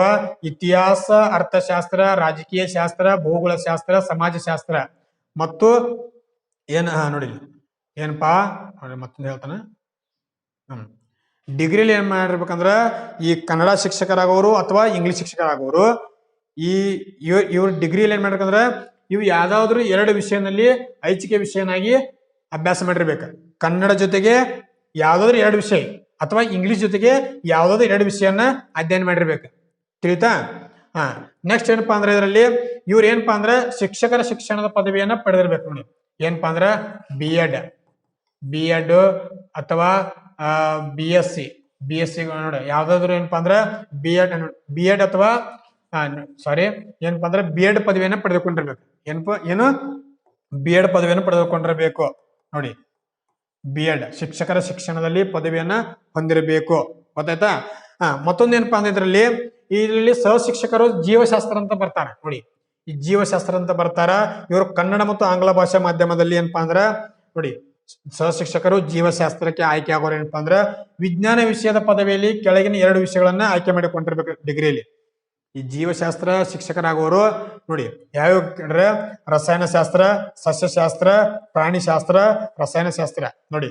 ಈ ಎರಡು ವಿಷಯ ಏನಪ್ಪಾ ಅಂದ್ರ ಐಚ್ಛಿಕ ವಿಷಯನಾಗಿ ಪಡೆದುಕೊಂಡಿರಬೇಕು ನೋಡಿ. ಜೀವಶಾಸ್ತ್ರ ಶಿಕ್ಷಕರು ಪದವಿಯಲ್ಲಿ ಯಾವ್ದಾದ್ರು ಎರಡು ವಿಷಯಗಳನ್ನ ಅಭ್ಯಾಸ ಮಾಡಿರ್ಬೇಕು ಡಿಗ್ರಿಯಲ್ಲಿ. ಓಕೆ. ಇನ್ ನೆಕ್ಸ್ಟ್ ಏನಪ್ಪಾ ಅಂದ್ರ ಇವರು ಕೂಡ ಏನಪ್ಪಾ ಅಂದ್ರ B.Ed ಮುಗಿಸಿರ್ಬೇಕು. ಇದು ಕೂಡ ಅರ್ಹತೆ. ಮತ್ತೊಂದು ಏನಪ್ಪಾ ಅಂದ್ರ ಯಾವ ಮಾಧ್ಯಮದಲ್ಲಿ ಪಾಠ ಬೋಧನೆ ಮಾಡೋದಿರೋ ಆ ಭಾಷೆಯನ್ನ ಪದವಿಯಲ್ಲಿ ಅಭ್ಯಾಸ ಮಾಡಿರ್ಬೇಕು ನೋಡಿ. ನೀನ್ ಇಂಗ್ಲಿಷ್ ಮೀಡಿಯಂದಾಗ ಟೀಚ್ ಮಾಡೋದಿ ಏನಪ್ಪಾ ಅಂದ್ರೆ ಡಿಗ್ರಿಯಲ್ಲಿ ಏನಪ್ಪಾ ಅಂದ್ರೆ ಪದವಿಯಲ್ಲಿ ಏನಪ್ಪಾ ಅಂದ್ರೆ ಇಂಗ್ಲಿಷ್ ಮೀಡಿಯಂ ಆಗಿರ್ಬೇಕು. ಕನ್ನಡ ಮೀಡಿಯಂ ಆದ್ರೆ ಕನ್ನಡ ಮೀಡಿಯಂ ನೀನ್ ಡಿಗ್ರಿ ಮುಗಿದಿರ್ಬೇಕು. ಓಕೆ, ಇದು ನಿಮ್ಗೆ ಗೊತ್ತಿರ್ಬೇಕು, ವೆರಿ ಇಂಪಾರ್ಟೆಂಟ್. ಓಕೆ ನೋಡಿ. ಮತ್ತೊಂದೇನಪ್ಪಾ ಅಂದ್ರ ಯಾವ ಅಭ್ಯರ್ಥಿಯು ಸದರಿ ಭಾಷೆಯನ್ನ ಪದವಿ ಹಂತದಲ್ಲಿ ವ್ಯಾಸಂಗ ಮಾಡಿರೋದಿಲ್ಲವೋ ನೋಡಿ. ಈ ಯಾವ್ದಾದ್ರು ಆಂಗ್ಲ ಭಾಷೆಯನ್ನು ನೀವೇನಪ್ಪಾ ಅಂದ್ರ ಓದರಂಗಿಲ್ಲ, ಇನ್ನು ಇಂಗ್ಲಿಷ್ ಮೀಡಿಯಂದಲ್ಲಿ ಓದರಂಗಿಲ್ಲ ಅಂತವ್ರಿಗೆ ಏನಪ್ಪಾ ಅಂದ್ರೆ ಇಲ್ಲಿ SLC ಅಲ್ಲಿ ಏನಪ್ಪಾ ಅಂದ್ರೆ ಆ ಭಾಷೆಯನ್ನ ಪ್ರಥಮ ಅಥವಾ ದ್ವಿತೀಯ ಭಾಷೆಯನ್ನಾಗಿ ಅಭ್ಯಾಸ ಮಾಡಿರ್ಬೇಕು ನೋಡಿ. ಈ ಜೀವಶಾಸ್ತ್ರ ಶಿಕ್ಷಕರು ಏನಪ್ಪಾ ಅಂದ್ರ ನೀವೇನಪ್ಪಾ ಅಂದ್ರೆ ಇಲ್ಲಿ ಡಿಗ್ರಿಯಲ್ಲಿ ಇಂಗ್ಲಿಷ್ ಮೀಡಿಯಂ ಅಥವಾ ಕನ್ನಡ ಮೀಡಿಯಂ ಕಲ್ತಿರಂಗಿಲ್ಲ ತಿಳ್ಕೊರಿ. ಅಲ್ಲಿ ಅಭ್ಯಾಸ ಅಲ್ಲಿ ನಿಮ್ಗೆ ಸಬ್ಜೆಕ್ಟ್ ಸಿಕ್ಕಿರಂಗಿಲ್ಲ. ಓಕೆ, ಅವ್ರ ಏನಪ್ಪಾ ಅಂದ್ರೆ SLC ಅಲ್ಲಿ ಏನಪ್ಪಾ ಅಂದ್ರ ಪ್ರಥಮ ಅಥವಾ ದ್ವಿತೀಯ ಭಾಷೆಯನ್ನಾಗಿ ಅಭ್ಯಾಸ ಮಾಡಿರ್ಬೇಕು ನೋಡಿ. ಇಲ್ಲೊಂದು ಚಾನ್ಸ್ ಇದೆ. SLC ಅಲ್ಲಿ ನೀವು ಏನಾದ್ರು ಈ ಭಾಷೆಯನ್ನ ಅಧ್ಯಯನ ಮಾಡಿದಾದ್ರೆ ನೀವು ಅಪ್ಲೈ ಮಾಡ್ಬೋದು. ಓಕೆ, ಮತ್ತೊಂದು ಏನಪ್ಪಾ ಅಂದ್ರ ಅಥವಾ ಏನಂದ್ರೆ ಪದವಿ ಅಥವಾ SLC ಅಲ್ಲಿ ವ್ಯಾಸಂಗ ಮಾಡುವ ಮಾಧ್ಯಮ ನೋಡಿ. SLC ಹಂತದ ವ್ಯಾಸಂಗವನ್ನ ಆ ಮಾಧ್ಯಮದಲ್ಲಿ ಪೂರೈಸಿರ್ಬೇಕು ನೋಡಿ. ಮತ್ತೊಂದು ಇದಿಲ್ಲ ಅಂದ್ರೆ ಮತ್ತೊಂದು ಏನಪ್ಪಾ ಅಂದ್ರೆ ಡಿಗ್ರಿಯಲ್ಲಿ ಅಥವಾ SLC ಅಲ್ಲಿ ಆ ಭಾಷೆಯಲ್ಲಿ ಮಾಧ್ಯಮವಾಗಿ ಅಭ್ಯಾಸ ಮಾಡಿರ್ಬೇಕು. ಕನ್ನಡ ಅಥವಾ ಇಂಗ್ಲಿಷ್ ಮಾಧ್ಯಮದಲ್ಲಿ ಅಭ್ಯಾಸ ಮಾಡಿರ್ಬೇಕು. ಇದು ಕೂಡ ನಿಮ್ಗೆ ಗೊತ್ತಿರ್ಬೇಕು, ಇಂಪಾರ್ಟೆಂಟ್ ನೋಡಿ. UGC ಅಂದ್ರೆ UGC ಮಾನ್ಯತೆ ಹೊಂದಿರುವ ವಿಶ್ವವಿದ್ಯಾಲಯದಿಂದ ಆ ಭಾಷೆಯನ್ನ ಡಿಪ್ಲೊಮಾ ಅರ್ಹತೆಯನ್ನ ಹೊಂದಿರತಕ್ಕದ್ದು ನೋಡಿ. ಈ UGC ಮಾನ್ಯತೆ ಪಡೆದ ಏನಪ್ಪಾ ಅಂದ್ರೆ ಕನ್ನಡ ಭಾಷೆಯಲ್ಲಿ ಬೋಧಿಸಬೇಕಾದ ಶಿಕ್ಷಕರಾಗದಲ್ಲಿ ಕರ್ನಾಟಕ ರಾಜ್ಯ ಪರೀಕ್ಷಾ ಹಾಗೂ ಮೌಲ್ಯ ನಿರ್ಣಯ ಮಂಡಳಿ ಅಥವಾ ಕನ್ನಡ ಸಾಹಿತ್ಯ ಪರಿಷತ್ತಿನಿಂದ ಕನ್ನಡ ಭಾಷಾ ಸರ್ಟಿಫಿಕೇಟ್ ಕೋರ್ಸ್ ಅನ್ನ ಪೂರೈಸಬೇಕು. ಪದವಿಯಲ್ಲಿ ನೋಡಿ UGC ಮೂಲಕ ಏನಪ್ಪಾ ಅಂದ್ರ ನೀನು ಪದವಿಯನ್ನು ಪಡೆದುಕೊಂಡಿರ್ಬೇಕು. ಮಾನ್ಯತೆ ಪಡೆದ ವಿಶ್ವವಿದ್ಯಾಲಯದಿಂದ ಕನ್ನಡ ವಿಷಯದಲ್ಲಿ ಬೋಧಿಸಬೇಕಾದ್ರ ಆ ಪದವಿ ಏನಪ್ಪಾ ಅಂದ್ರ ಪೂರೈಸಿರ್ಬೇಕು ಕನ್ನಡ ಭಾಷೆಯನ್ನಾಗಿ. ಓಕೆ ನೋಡಿ, ಸರ್ಟಿಫಿಕೇಟ್ ಅನ್ನ ಹೊಂದಿರಬೇಕು. ಮತ್ತೊಂದು ಏನಪ್ಪಾ ಅಂದ್ರ ಭಾಷಾ ಸಹ ಶಿಕ್ಷಕರು ನೋಡಿ. ಈ ಭಾಷಾ ಸಹ ಶಿಕ್ಷಕರು ಏನಪ್ಪಾ ಅಂದ್ರ ಕಲಾ ವಿಷಯದಲ್ಲಿ ಪದವಿಯನ್ನು ಹೊಂದಿರತಕ್ಕದ್ದು ಸದರಿ ವಿಷಯವನ್ನು ಕನ್ನಡ ಅಥವಾ ಆಂಗ್ಲ ಭಾಷೆಯಲ್ಲಿ ಐಚ್ಛಿಕ ವಿಷಯನ ಓದಿರ್ಬೇಕು ನೋಡಿ. ಈಗ ನೀನ ಪ್ರೌಢಶಾಲೆ ನೋಡಿ HS ಹಾಕಿದ್ದೆ ಅಂದ್ರೆ ಏನಪ್ಪಾ ಅಂದ್ರೆ ಡಿಗ್ರಿಯಲ್ಲಿ ಆ ವಿಷಯನ ಏನಾಗಿರ್ಬೇಕು, ನೀನ ಆಪ್ಷನಲ್ ಸಬ್ಜೆಕ್ಟ್ ಆಗಿ ಓದಿರ್ಬೇಕು. ಐಚ್ಛಿಕ ವಿಷಯನಾಗಿ ಓದಿರಬೇಕು ನೋಡಿ. ಐಚ್ಛಿಕ ವಿಷಯನಾಗಿ ಓದಿರಬೇಕು. ಇದ್ರ ಜೊತೆಗೆ ಏನಪ್ಪಾ ಅಂದ್ರ ಮತ್ತೊಂದು ಏನಪ್ಪಾ ಅಂದ್ರ ಆ B.Ed ಅನ್ನ ಆಗಿರ್ಬೇಕು ನಿಮಗೆ. B.Ed ಡಿಗ್ರಿಯಲ್ಲಿ ಆ ವಿಷಯವನ್ನ ಆಪ್ಷನಲ್ ಸಬ್ಜೆಕ್ಟ್ ಆಗಿ ಓದಿರ್ಬೇಕ, ಜೊತೆಗೆ B.Ed ಆಗಿರ್ಬೇಕ. ಗೊತ್ತಾಯ್ತಾ? ಅಥವಾ ನೋಡಿಲ್ಲ ಯಾವ ವಿದ್ಯಾರ್ಥಿ ಪದವಿಯಲ್ಲಿ ಸದರಿ ಭಾಷೆಯ ಐಚ್ಛಿಕ ವಿಷಯನಾಗಿ ಅಭ್ಯಾಸ ಮಾಡಿರೋದಿಲ್ಲವೋ ನೋಡ್ಲಿ, ಈಗ ನೀನ ಡಿಗ್ರಿಯಲ್ಲಿ ಆ ವಿಷಯವನ್ನ ಐಚ್ಛಿಕ ವಿಷಯನಾಗಿ ಪಡೆದುಕೊಂಡಿಲ್ಲ ಆದ್ರ ನೋಡಿಲಿ ಮತ್ತೊಂದು ಏನಪ್ಪಾ ಅಂದ್ರೆ ಅಂತ ಅಭ್ಯರ್ಥಿಗಳಿಗೆ ಕೆಳಕಂಡ ಅರ್ಹತೆಗಳನ್ನ ಪರಿಗಣಿಸಲಾಗುವುದು. ಏನೇನ ನೋಡಿಲಿ, ಸದರಿ ಭಾಷೆಯ ಸ್ನಾತಕೋತ್ತರ ಪದವಿಯನ್ನ ಹೊಂದಿದ್ದಲ್ಲಿ ಅಥವಾ ಮತ್ತೊಂದೇನಪ್ಪಾ ಅಂದ್ರ ಆ ವಿಷಯದ ಶಿಕ್ಷಣದಲ್ಲಿ ಪದವಿ ಏನಪ್ಪಾ ಅಂದ್ರ ಬೋಧನಾ ವಿಧಾನವಾಗಿ ಪಡೆದುಕೊಂಡಿರ್ಬೇಕು ನೋಡಿ. ಈಗ ನೀವು B.Ed ಪಡೆದುಕೊಂಡಿರ್ತೀರ, ಅಲ್ಲಿ ಏನಪ್ಪಾ ಅಂದ್ರ ಆ ವಿಷಯದವನ್ನ ಅಭ್ಯಾಸ ಮಾಡಿರ್ಬೇಕು. ಈಗ ನಿಮ್ ಡಿಗ್ರಿಯಲ್ಲಿ ಬಂದಿಲ್ಲ, ಬಟ್ B.Ed ನಲ್ಲಿ ಏನಪ್ಪಾ ಅಂದ್ರ ಆ ವಿಷಯದಲ್ಲಿ ಏನಪ್ಪಾ ಅಂದ್ರ ಬೋಧನಾ ವಿಧಾನವಾಗಿ ಅಭ್ಯಾಸ ಮಾಡಿರ್ಬೇಕು ನೋಡಿ. ಅದೇ ವಿಷಯದಲ್ಲಿ ಶಿಕ್ಷಣದ ಪದವಿಯಲ್ಲಿ ಪಡೆದಿರಬೇಕು ಅಥವಾ ಬೋಧನಾ ವಿಧಾನದಲ್ಲಿ ಅಭ್ಯಾಸ ಮಾಡಿರ್ಬೇಕು ಗೊತ್ತಾಯ್ತಾ? ಇದು ನಿಮಗೆ ಗೊತ್ತಿರ್ಬೇಕು, ವೆರಿ ಇಂಪಾರ್ಟೆಂಟ್. ಇದು ನಿಮಗೆ ಇಲ್ಲಿ ಗೊತ್ತಿರ್ಬೇಕಾ? ನೋಡಿ ಏನಪ್ಪ ಕೇಳಿದಾರು ನೋಡಿ. ಯಾವ ಅಭ್ಯರ್ಥಿಯು ಪದವಿಯಲ್ಲಿ ಡಿಗ್ರಿಲಿ ಏನಪ್ಪಾ ಅಂದ್ರ ಆ ಭಾಷೆಯನ್ನ ಆಪ್ಷನ್ ಸಬ್ಜೆಕ್ಟ್ ಓದಿಲ್ಲ, ನೀನು ಓದಿರಂಗಿಲ್ಲ ಅಂತವ್ರು ಏನಪ್ಪಾ ಅಂದ್ರ ಈ ಕೆಳಗಂಡ ಅರ್ಹತೆಗಳು ಹೊಂದಿರ್ಬೇಕು. ಯಾವುದು? ಸದರಿ ಭಾಷೆಯನ್ನ ಸ್ನಾತಕೋತ್ತರ ಪದವಿಯನ್ನ ಹೊಂದಿದ್ದಲ್ಲಿ, ಅಥವಾ ಅದೇ ವಿಷಯದಲ್ಲಿ ಏನಪ್ಪಾ ಅಂದ್ರೆ ಈ ಶಿಕ್ಷಕರ ಪದವಿ ಬರ್ತದ, ಶಿಕ್ಷಣದಲ್ಲಿ ಪದವಿಯನ್ನ ಪಡೆದಿರ್ತಕ್ಕದ್ದು, ಅಥವಾ ಬೋಧನಾ ವಿಧಾನವನ್ನಾಗಿ B.Ed ನಲ್ಲಿ ನೋಡಿ, ಈ B.Ed ನಲ್ಲಿ ಏನಪ್ಪಾ ಅಂದ್ರೆ ಒಂದು ಭಾಷೆಯನ್ನ ಬೋಧನಾ ವಿಧಾನಾಗಿ ಪಡೆದುಕೊಂಡಿರ್ಬೇಕು. ಇದು ಗೊತ್ತಿರ್ಬೇಕು, ವೆರಿ ಇಂಪಾರ್ಟೆಂಟ್. ಗೊತ್ತಾಯ್ತಾ? ಈ ಮತ್ತೊಂದು ಬರ್ತಾರ ಇದ್ರಾಗ ಗ್ರೇಡ್ 1 ದೈಹಿಕ ಶಿಕ್ಷಕರ ಅಂತ ಬರ್ತಾರ ನೋಡಿ. ಗ್ರೇಡ್ 1 ದೈಹಿಕ ಶಿಕ್ಷಕರ ಅಂತ ಬರ್ತಾರೋ. ಇವರ ವೇತನ 54,175ರಿಂದ 99,400 ವೇತನ ನಿಗದಿಪಡಿಸಿದರು. ನೋಡಿ, ಕಲ್ಯಾಣ ಕರ್ನಾಟಕಕ್ಕೆ 319 ಹುದ್ದೆಗಳು, ಕಲ್ಯಾಣ ಕರ್ನಾಟಕ ಇತರ ಜಿಲ್ಲೆಗಳಿಗೆ 131 ಹುದ್ದೆಗಳು, ಟೋಟಲ್ ಎಷ್ಟಂದ್ರೆ 450 ಹುದ್ದೆಗಳು ವಿಂಗಡಣೆ ಮಾಡಿದಾರು. ಗೊತ್ತಿರಬೇಕು, ವೆರಿ ಇಂಪಾರ್ಟೆಂಟ್.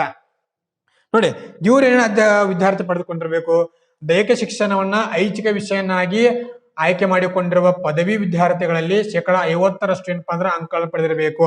ನೋಡಿ, ಡಿಗ್ರಿಯಲ್ಲಿ ಏನಪ್ಪಾ ಅಂದ್ರೆ ನೋಡಿ, ದೈಹಿಕ ಶಿಕ್ಷಣವನ್ನ ಐಚ್ಛಿಕ ವಿಷಯನಾಗಿ ಅಭ್ಯಾಸ ಮಾಡಿರ್ಬೇಕು. ಗೊತ್ತಾಯ್ತು? ಇವರಿಗೆ B.Ped ಅಂತ ಬರ್ತದ. ಆ B.Ped ನಲ್ಲಿ 50% ಏನಪ್ಪಾ ಅಂದ್ರೆ ಅಂಕಗಳೊಂದಿಗೆ ಪಡೆದಿರ್ಬೇಕು. ಓಕೆ, 50% ಅಂಕಗಳನ್ನ ಹೊಂದಿರಬೇಕು. ಅಥವಾ ದೈಹಿಕ ಶಿಕ್ಷಣವನ್ನ ಐಚ್ಛಿಕ ವಿಷಯನಾಗಿ ಆಯ್ಕೆ ಮಾಡಿಕೊಂಡಿರೋ ಪದವಿ ವಿದ್ಯಾರ್ಥಿಗಳು 45% ಏನಪ್ಪಾ ಅಂದ್ರೆ ಅಂಕಗಳನ್ನ ಹೊಂದಿರಬೇಕು.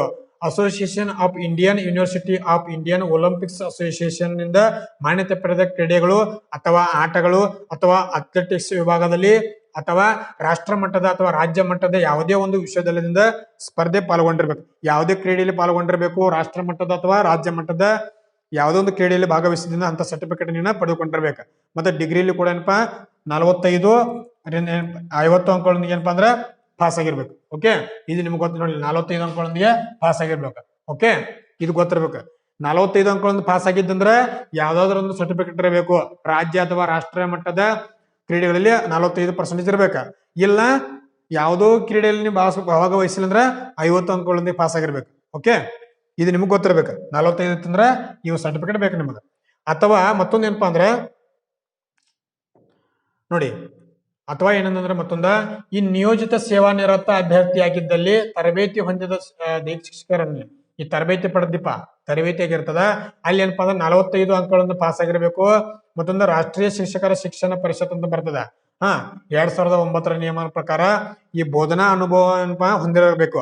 ನೋಡಿ, ಈ ರಾಷ್ಟ್ರೀಯ ಶಿಕ್ಷಕರ ಶಿಕ್ಷಣ ಪರಿಷತ್ ಅಂತ ಬರ್ತದ. ಅಲ್ಲಿ ಏನಪ್ಪಾ ಅಂದ್ರೆ 3 ವರ್ಷಗಳ ಬೋಧನಾ ವಿಧಾನವನ್ನ ಅನುಭವ ಹೊಂದಿರ್ಬೇಕು. ನೀ ಗೊತ್ತಾಯ್ತಾ? 45 ಅಂಕಗಳೊಂದಿಗೆ ಪಾಸ್ ಆಗಿ ಈ ಬೋಧನಾ ಅನುಭವ 3 ವರ್ಷಗಳಷ್ಟು ಬೋಧನಾ ಅನುಭವ ಹೊಂದಿರಬೇಕು. ಓಕೆ, ಇಲ್ಲ ಆದ್ರೆ ಏನಪ್ಪಾ ಅಂದ್ರೆ 40ರಷ್ಟು ಅಂಕಗಳನ್ನ ದೈಹಿಕ ಶಿಕ್ಷಣದಲ್ಲಿ ಪಡೆದಿರ್ಬೇಕು ಪದವಿಯಲ್ಲಿ. ಓಕೆ, ಯಾವ್ದಾದ್ರು ಒಂದಾಗಿರ್ಬೇಕು. ಇಲ್ಲ ಆದ್ರೆ ಮತ್ತೊಂದು ಏನಪ್ಪಾ ಅಥವಾ ಕೊಟ್ಟಿದಾರು 40ರಷ್ಟು ಇಷ್ಟು ನಿಮ್ಗೆ ಗೊತ್ತಿರ್ಬೇಕು. ನೋಡಿ, ಇದೇನಪ್ಪಾ ಅಂದ್ರ ಈ ಮತ್ತೊಂದು ಬರ್ತದೆ ಇವರಿಗೆ, ಈ ದೈಹಿಕ ಶಿಕ್ಷಣದವರಿಗೆ NCC C ಸರ್ಟಿಫಿಕೇಟ್ ಹೊಂದಿರ್ಬೇಕು ಇವರು. ನೋಡಿ, ಇದು ಕೂಡ ನಿಮ್ಗೆ ಹೆಲ್ಪ್ ಆಗ್ತದೆ. NCC C ಸರ್ಟಿಫಿಕೇಟ್ ಅಂತಂದ್ರೆ ನಿಮಗೂ ಕೂಡ ಅಪ್ಲೈ ಮಾಡ್ಬೋದು. ಓಕೆ, ಇದು ವಿದ್ಯಾರ್ಥಿ ಕೂಡ ಬರ್ತದೆ. NCC C ಸರ್ಟಿಫಿಕೇಟ್ ಅನ್ನ ಹೊಂದಿರಬೇಕು. ಇದು ನೆನಪಿರಲಿ ನಿಮ್ಗೆ, ಇವ್ರಿ ಇಂಪಾರ್ಟೆಂಟ್. ಓಕೆ, ಮತ್ತೊಂದು ಏನಂದ್ರೆ 3 ವರ್ಷಗಳ ಅವಧಿಯಲ್ಲಿ ದೈಹಿಕ ಶಿಕ್ಷಣದಲ್ಲಿ ಅಥವಾ B.Ped ತರಬೇತಿಯನ್ನ ಹೊಂದಿರಬೇಕು. ನೋಡಿ, 3 ವರ್ಷಗಳ ದೈಹಿಕ ಶಿಕ್ಷಣ ಪದವಿ ಅಥವಾ B.Ped 2 ವರ್ಷದ B.Ped ಅನ್ನ ಹೊಂದಿರಬೇಕು. ಅಥವಾ 3 ವರ್ಷದ ದೈಹಿಕ ಶಿಕ್ಷಣ ಪಡೆದುಕೊಂಡಿರ್ಬೇಕು ಅಥವಾ B.Ped ಅನ್ನ ಹೊಂದಿರಬೇಕು. ಇದು ನಿಮಗೆ ಇಂಪಾರ್ಟೆಂಟ್ ಗೊತ್ತಿರಬೇಕು. ನೋಡಿ, ಮತ್ತೊಂದೇನಪ್ಪಾ ಅಂದ್ರೆ ಪದವಿ ಹೊಂದಿದ್ದು ಈ ಪದವಿಯನ್ನು ಪಡೆದಿರ್ಬೇಕು. ಅದ್ರ ಜೊತೆಗೆ ರಾಜ್ಯ ವಿಶ್ವವಿದ್ಯಾಲಯ ಕ್ರೀಡೆಗಳಲ್ಲಿ ನೋಡಿ, ಕ್ರೀಡೆಗಳಲ್ಲಿ ಅಥವಾ ಆಟಗಳಲ್ಲಿ ಅಥ್ಲೆಟಿಕ್ಸ್ ವಿಭಾಗದಲ್ಲಿ ಪ್ರತಿನಿಧಿಸಿರ್ಬೇಕು ನೀ. ಗೊತ್ತಾಯ್ತಾ? ಅಥವಾ ಅದಿಲ್ಲ ಆದ್ರೆ ಇದು. ಓಕೆ, ಮತ್ತೊಂದೇನಪ್ಪಾ ಅಂದ್ರೆ ಈ ಆಟಗಳಾಗಿರ್ಬೋದು ನೋಡಿ, ಕ್ರೀಡೆಗಳು ಆಟಗಳಲ್ಲಿ ಏನಪ್ಪಾ ಅಂದ್ರೆ ಭಾಗವಹಿಸಿರ್ಬೇಕು. ಮತ್ತೊಂದು NCC ಸರ್ಟಿಫಿಕೇಟ್ ಕೂಡ ಹೊಂದಿರಬೇಕು. ಇದು ನಿಮ್ಗೆ ಗೊತ್ತಿರ್ಬೇಕು, ವೆರಿ ಇಂಪಾರ್ಟೆಂಟ್. ನೋಡಿ, ಮತ್ತೊಂದು ಏನಪ್ಪಾ ಅಂದ್ರೆ ಇಷ್ಟೆಲ್ಲ ಅರ್ಹತೆನ B.Ped ಅನ್ನ ಹೊಂದಿರಬೇಕು. ಓಕೆ, ಮತ್ತೊಂದು ನೋಡ್ರಿ, ಇಲ್ಲಿ ಏನಪ್ಪಾ ಅಂದ್ರೆ ಸರ್ಟಿಫಿಕೇಟ್ ಏನೇನಂದ್ರೆ ಸಿಲೆಬಸ್ ಏನಿದೆ. ಓಕೆ, ಸಿಲೆಬಸ್ ಏನಿದೆ 1 ರಿಂದ 5ನೇ ತರಗತಿವರೆಗೆ ನೋಡಿ, ಈ 1 ರಿಂದ 5ನೇ ತರಗತಿ ಏನೇನು ಸಿಲೆಬಸ್ ಇದೆವ್ರಿ. ಪ್ರಾಥಮಿಕ ಶಾಲಾ ಶಿಕ್ಷಕರಿಗೆ 1 ರಿಂದ 5ನೇ ತರಗತಿಯವರೆಗೆ ಏನೇನು ಸಿಲೆಬಸ್ ಇದೆ. ಪೇಪರ್ 1 ಸಾಮಾನ್ಯ ಪತ್ರಿಕೆ ಅಂತ ಬರ್ತದ ನೋಡಿ. ಪೇಪರ್ 1 ಸಾಮಾನ್ಯ ಪತ್ರಿಕೆ ಬರ್ತದ 150 ಮಾರ್ಕ್ಸ್ OMR ಒಳಗ ಬರ್ತದ. ಟಿಕ್ ಮಾಡೋದಿರ್ತದ ಇದು. Okay, tick ಮಾಡೋದಿರ್ತದ. 150 ಮಾರ್ಕ್ಸ್ ಬರ್ತದ ನೋಡಿ. ಏನೇನು ಒಳಗೊಂಡಿರ್ತದ ಇಲ್ಲಿ? ಸಾಮಾನ್ಯ ಜ್ಞಾನ ಬರ್ತದ, ಸೈಕಾಲಜಿ ಅಂತ ಬರ್ತದ, ಬಾಲ ವಿಜ್ಞಾನ ಮನೋವಿಜ್ಞಾನ ಅಂತ ಬರ್ತದ, ಮಾನಸಿಕ ಸಾಮರ್ಥ್ಯ ಅಂತ ಬರ್ತದ. ಓಕೆ, ಈ ಭಾಷೆಗಳೊಳಗ ಸಾಮಾನ್ಯ ಕನ್ನಡ, ಸಾಮಾನ್ಯ ಇಂಗ್ಲಿಷ್ ಬಗ್ಗೆ ಬರ್ತದ. ಮೌಲ್ಯ ಶಿಕ್ಷಣ ಅಂತ ಬರ್ತದ, ಆರೋಗ್ಯ ಶಿಕ್ಷಣ ಮತ್ತು ಕಂಪ್ಯೂಟರ್ ಬಗ್ಗೆ ಜ್ಞಾನ ಹೊಂದಿರುವಂತ ಕ್ವಶನ್ಗಳ ಬರ್ತಾವ. ಓಕೆ, ಇವುಗಳನ್ನೆಲ್ಲ ಒಳಗೊಂಡಂತೆ ಒಂದು ಪೇಪರ್ ಇರ್ತದ. ಟಿಕ್ ಮಾಡೋದಿರ್ತದ. 150 ಮಾರ್ಕ್ಸ್ ಗಳಿಗೆ ಇರ್ತದ. OMR ನಲ್ಲಿ ಟಿಕ್ ಮಾಡೋದಿರ್ತದ. ಓಕೆ, ಯಾವ್ಯಾವ ನೋಡ್ರಿ, ಒಂದ್ಸಲ ಅಬ್ಜೆಕ್ಟಿವ್ ಟೈಪ್ ಬರ್ತದ. ಓಕೆ, ಸಾಮಾನ್ಯ ಜ್ಞಾನದ GK ಬರ್ತದ, ಸೈಕಾಲಜಿ ಬರ್ತದ, ಮಾನಸಿಕ ಸಾಮರ್ಥ್ಯ ಅಂತ ಬರ್ತದ, ಕನ್ನಡ ಮತ್ತು ಇಂಗ್ಲಿಷ್ಗೆ ಸಂಬಂಧಪಟ್ಟಂತೆ ಭಾಷಾ ಜ್ಞಾನವನ್ನು ಹೊಂದಿರುವಂತ ಬರ್ತದ, ಮೌಲ್ಯ ಶಿಕ್ಷಣ ಅಂತ ಬರ್ತದ, ಆರೋಗ್ಯ ಶಿಕ್ಷಣಕ್ಕೆ ಸಂಬಂಧಪಟ್ಟಂತ ಕ್ವಶನ್ ಬರ್ತಾವ. ಅದ್ರ ಜೊತೆಗೆ ಈ ಕಂಪ್ಯೂಟರ್ಗೆ ಸಂಬಂಧಪಟ್ಟಂತ ಕ್ವಶನ್ ಕೂಡ ಬರ್ತಿರ್ತಾವ. ಪೇಪರ್ 1 ನೋಡಿ, 1 ರಿಂದ 5ನೇ ತರಗತಿ ಶಿಕ್ಷಕರಾಗೋರು ಪೇಪರ್ 1 ಇಷ್ಟೆಲ್ಲ ವಿಷಯಗಳು ಬರ್ತಿರ್ತಾವ, ನೆನ್ಪಿಟ್ಕೊಳ್ಬೇಕು ನೋಡಿ. ಇನ್ನ ಪೇಪರ್ 2 ನಲ್ಲಿ ಏನ್ ಬರ್ತದ ನೋಡಿ. ಪೇಪರ್ 2 ನಲ್ಲಿ ಏನ್ ಬರ್ತದ ನೋಡಿ. ಪೇಪರ್ 2 ನೀವು ಯಾವ ಭಾಷೆಯನ್ನಾಗಿ ಮಾಡ್ತಾ ಇದ್ರ ನೋಡಿ. ಇಲ್ಲಿ ವಸ್ತುನಿಷ್ಠ ಮಾದರಿಯ 50 ಅಂಕಗಳು ನೋಡಿ. ಅಬ್ಜೆಕ್ಟಿವ್ ಏನಪ್ಪಾ ಅಂದ್ರೆ 50 ಅಂಕಗಳು ಬರ್ತದ. ವಿವರಣಾತ್ಮಕ ಮಾದರಿ ಅಂತ ಬರ್ತದ. ಇಲ್ಲಿ 100 ಅಂಕಗಳಂತ ಬರ್ತದೆ. ಪೇಪರ್ 2 ಇದು. ಓಕೆ, ನೀವು ಯಾವ ವಿಷಯದಲ್ಲಿ ಗಣಿತ, ಪರಿಸರ ಅಧ್ಯಯನ, EVS ಅಂತ ಬರ್ತದ, ಸಮಾಜ ವಿಜ್ಞಾನ, ವಸ್ತುನಿಷ್ಠ ಮಾದರಿ ಅಂಕಗಳು 50 ಬರ್ತಾವ. OMR ಸೀಟ್ ನಲ್ಲಿ ಉತ್ತರಿಸಬೇಕು. ಓಕೆ, ಮತ್ತೊಂದಂದ್ರೆ ವಿಷಯದ ಜ್ಞಾನ. ಇದೇನಪ್ಪಾ ಅಂದ್ರೆ ಗಣಿತ, ಪರಿಸರ ಅಧ್ಯಯನ, ಸಮಾಜ ವಿಜ್ಞಾನ, ವಿವರಣಾತ್ಮಕ ಪರೀಕ್ಷೆ 100 ಅಂಕಗಳೊಂದಿಗೆ ಬರ್ತದ. ಪೇಪರ್ 2. ಪೇಪರ್ 1 ಆ ರೀತಿ ಸಿಲೆಬಸ್ ಇದೆ. ಪೇಪರ್ 2 ಈ ರೀತಿ ಸಿಲೆಬಸ್ ಇದೆ. 50 ಏನಪ್ಪಾ ಅಂದ್ರೆ OMR ನಲ್ಲಿ 50 ಏನಪ್ಪಾ ಅಂದ್ರೆ OMR ನಲ್ಲಿ ಟಿಕ್ ಮಾಡಬೇಕು. ಓಕೆ, ಇನ್ನು 100 ಏನಪ್ಪಾ ಅಂದ್ರೆ ವಿವರಣಾತ್ಮಕವಾಗಿ ಡಿಸ್ಕ್ರಿಪ್ಟಿವ್ ಇರ್ತದೆ. ಓಕೆ, ಡಿಸ್ಕ್ರಿಪ್ಟಿವ್ ಇರ್ತದೆ. 50 ಟಿಕ್ ಮಾಡೋದು, 100 ಬರೆಯೋದಿರ್ತದ. ಪೇಪರ್ 2 ನಿಮಗೆ PH ದವರಿಗೆ. ಓಕೆ, ಇದಿಷ್ಟು ನಿಮ್ಗೆ ಗೊತ್ತಿರ್ಬೇಕು. ಮತ್ತೊಂದು ಏನಿದೆ ಇದರಲ್ಲಿ, ಈ ಪೇಪರ್ 3 ಅಂತ ಬರ್ತದ ನೋಡಿ. ಈ ಪೇಪರ್ 3 ಅಂತ ಬರ್ತದೆ. ಇದು ವಿವರಣಾತ್ಮಕವಾಗಿ ಬರೆದಿರ್ತದ. ಎಷ್ಟು? 100 ಅಂಕಗಳಿಗೆ ವಿವರಣಾತ್ಮಕವಾಗಿ ಬರೆದಿರ್ತದ. ಕನ್ನಡ ಭಾಷಾ ಪ್ರಾವೀಣ್ಯತೆಗಾಗಿ 50 ಅಂಕಗಳು ಇರ್ತಾವ. ಕನ್ನಡ ಭಾಷೆಗೆ ಸಂಬಂಧಪಟ್ಟಂತೆ 50 ಅಂಕಗಳು ಇರ್ತಾವು. ಇಂಗ್ಲಿಷ್ ಭಾಷೆಗೆ ಸಂಬಂಧಪಟ್ಟಂತೆ 50 ಅಂಕಗಳು ಇರ್ತಾವ. ಟೋಟಲ್ ಎಷ್ಟು? 100 ಅಂಕಗಳು ಇರ್ತಾವ ಪೇಪರ್ 3. ಓಕೆ, ಪೇಪರ್ 1 150 ಬರ್ತದ. ಪೇಪರ್ 2 ಇದು ಕೂಡ 150 ಬರ್ತದ. ಇಲ್ಲಿ ಟೋಟಲ್ ಬರ್ತದೆ. ಇಲ್ಲಿ 50 ಪ್ಲಸ್ 100. ಓಕೆ, 50 ಪ್ಲಸ್ 100 ಬರ್ತದ. ಟೋಟಲ್ ಎಷ್ಟದ? 150. ಪೇಪರ್ 3 ಬರ್ತದ. ಇಲ್ಲಿ ಎಷ್ಟು? 100 ಅಂಕಗಳು. ಓಕೆ, ಇಷ್ಟು ಏನಪ್ಪಾ ಅಂದ್ರೆ ಇದ ನೋಡಿ. ಪೇಪರ್ 1 ನಲ್ಲಿ 150, ಪೇಪರ್ 2 ನಲ್ಲಿ 150, ಪೇಪರ್ 3 ನಲ್ಲಿ ಎಷ್ಟು ಅಂದ್ರೆ 100 ಅಂಕಗಳು. ಓಕೆ, ಟೋಟಲ್ ಎಷ್ಟು? 400. 400 ಅಂಕಗಳಿಗೆ ನಿಮ್ಮನ್ನ ಏನಪ್ಪಾ ಅಂದ್ರೆ ಮೆರಿಟ್ ತೆಗಿತಾರ. ಓಕೆ, ಗೊತ್ತಿರ್ಬೇಕು ನಿಮ್ಗೆ. ಇಷ್ಟು ಗೊತ್ತಾಯ್ತಾ? ಇಷ್ಟು ಗೊತ್ತಿರ್ಬೇಕು. ಇದು PSTR ಗೆ ಸಂಬಂಧಪಟ್ಟಂತೆ. ಯಾವುದು? PSTR ಗೆ ಸಂಬಂಧಪಟ್ಟಂತೆ ಸಿಲೆಬಸ್ ನಿಮ್ಗೆ ಗೊತ್ತಿರ್ಬೇಕು. Very important. ಓಕೆ, ಈ ನೆಕ್ಸ್ಟ್ ಏನಪ್ಪಾ ಅಂದ್ರೆ ಇದರಲ್ಲಿ ನೋಡಿ, ಇನ್ನ ಈ ದೈಹಿಕ ಶಿಕ್ಷಕರು ಏನಪ್ಪಾ ಅಂದ್ರ ಇವರ 1 ರಿಂದ 8ನೇ ತರಗತಿಗೆ ಶಿಕ್ಷಕರಾಗೋರು. ಇವ್ರ ಸಿಲೆಬಸ್ ಏನಿದೆ ನೋಡಿ.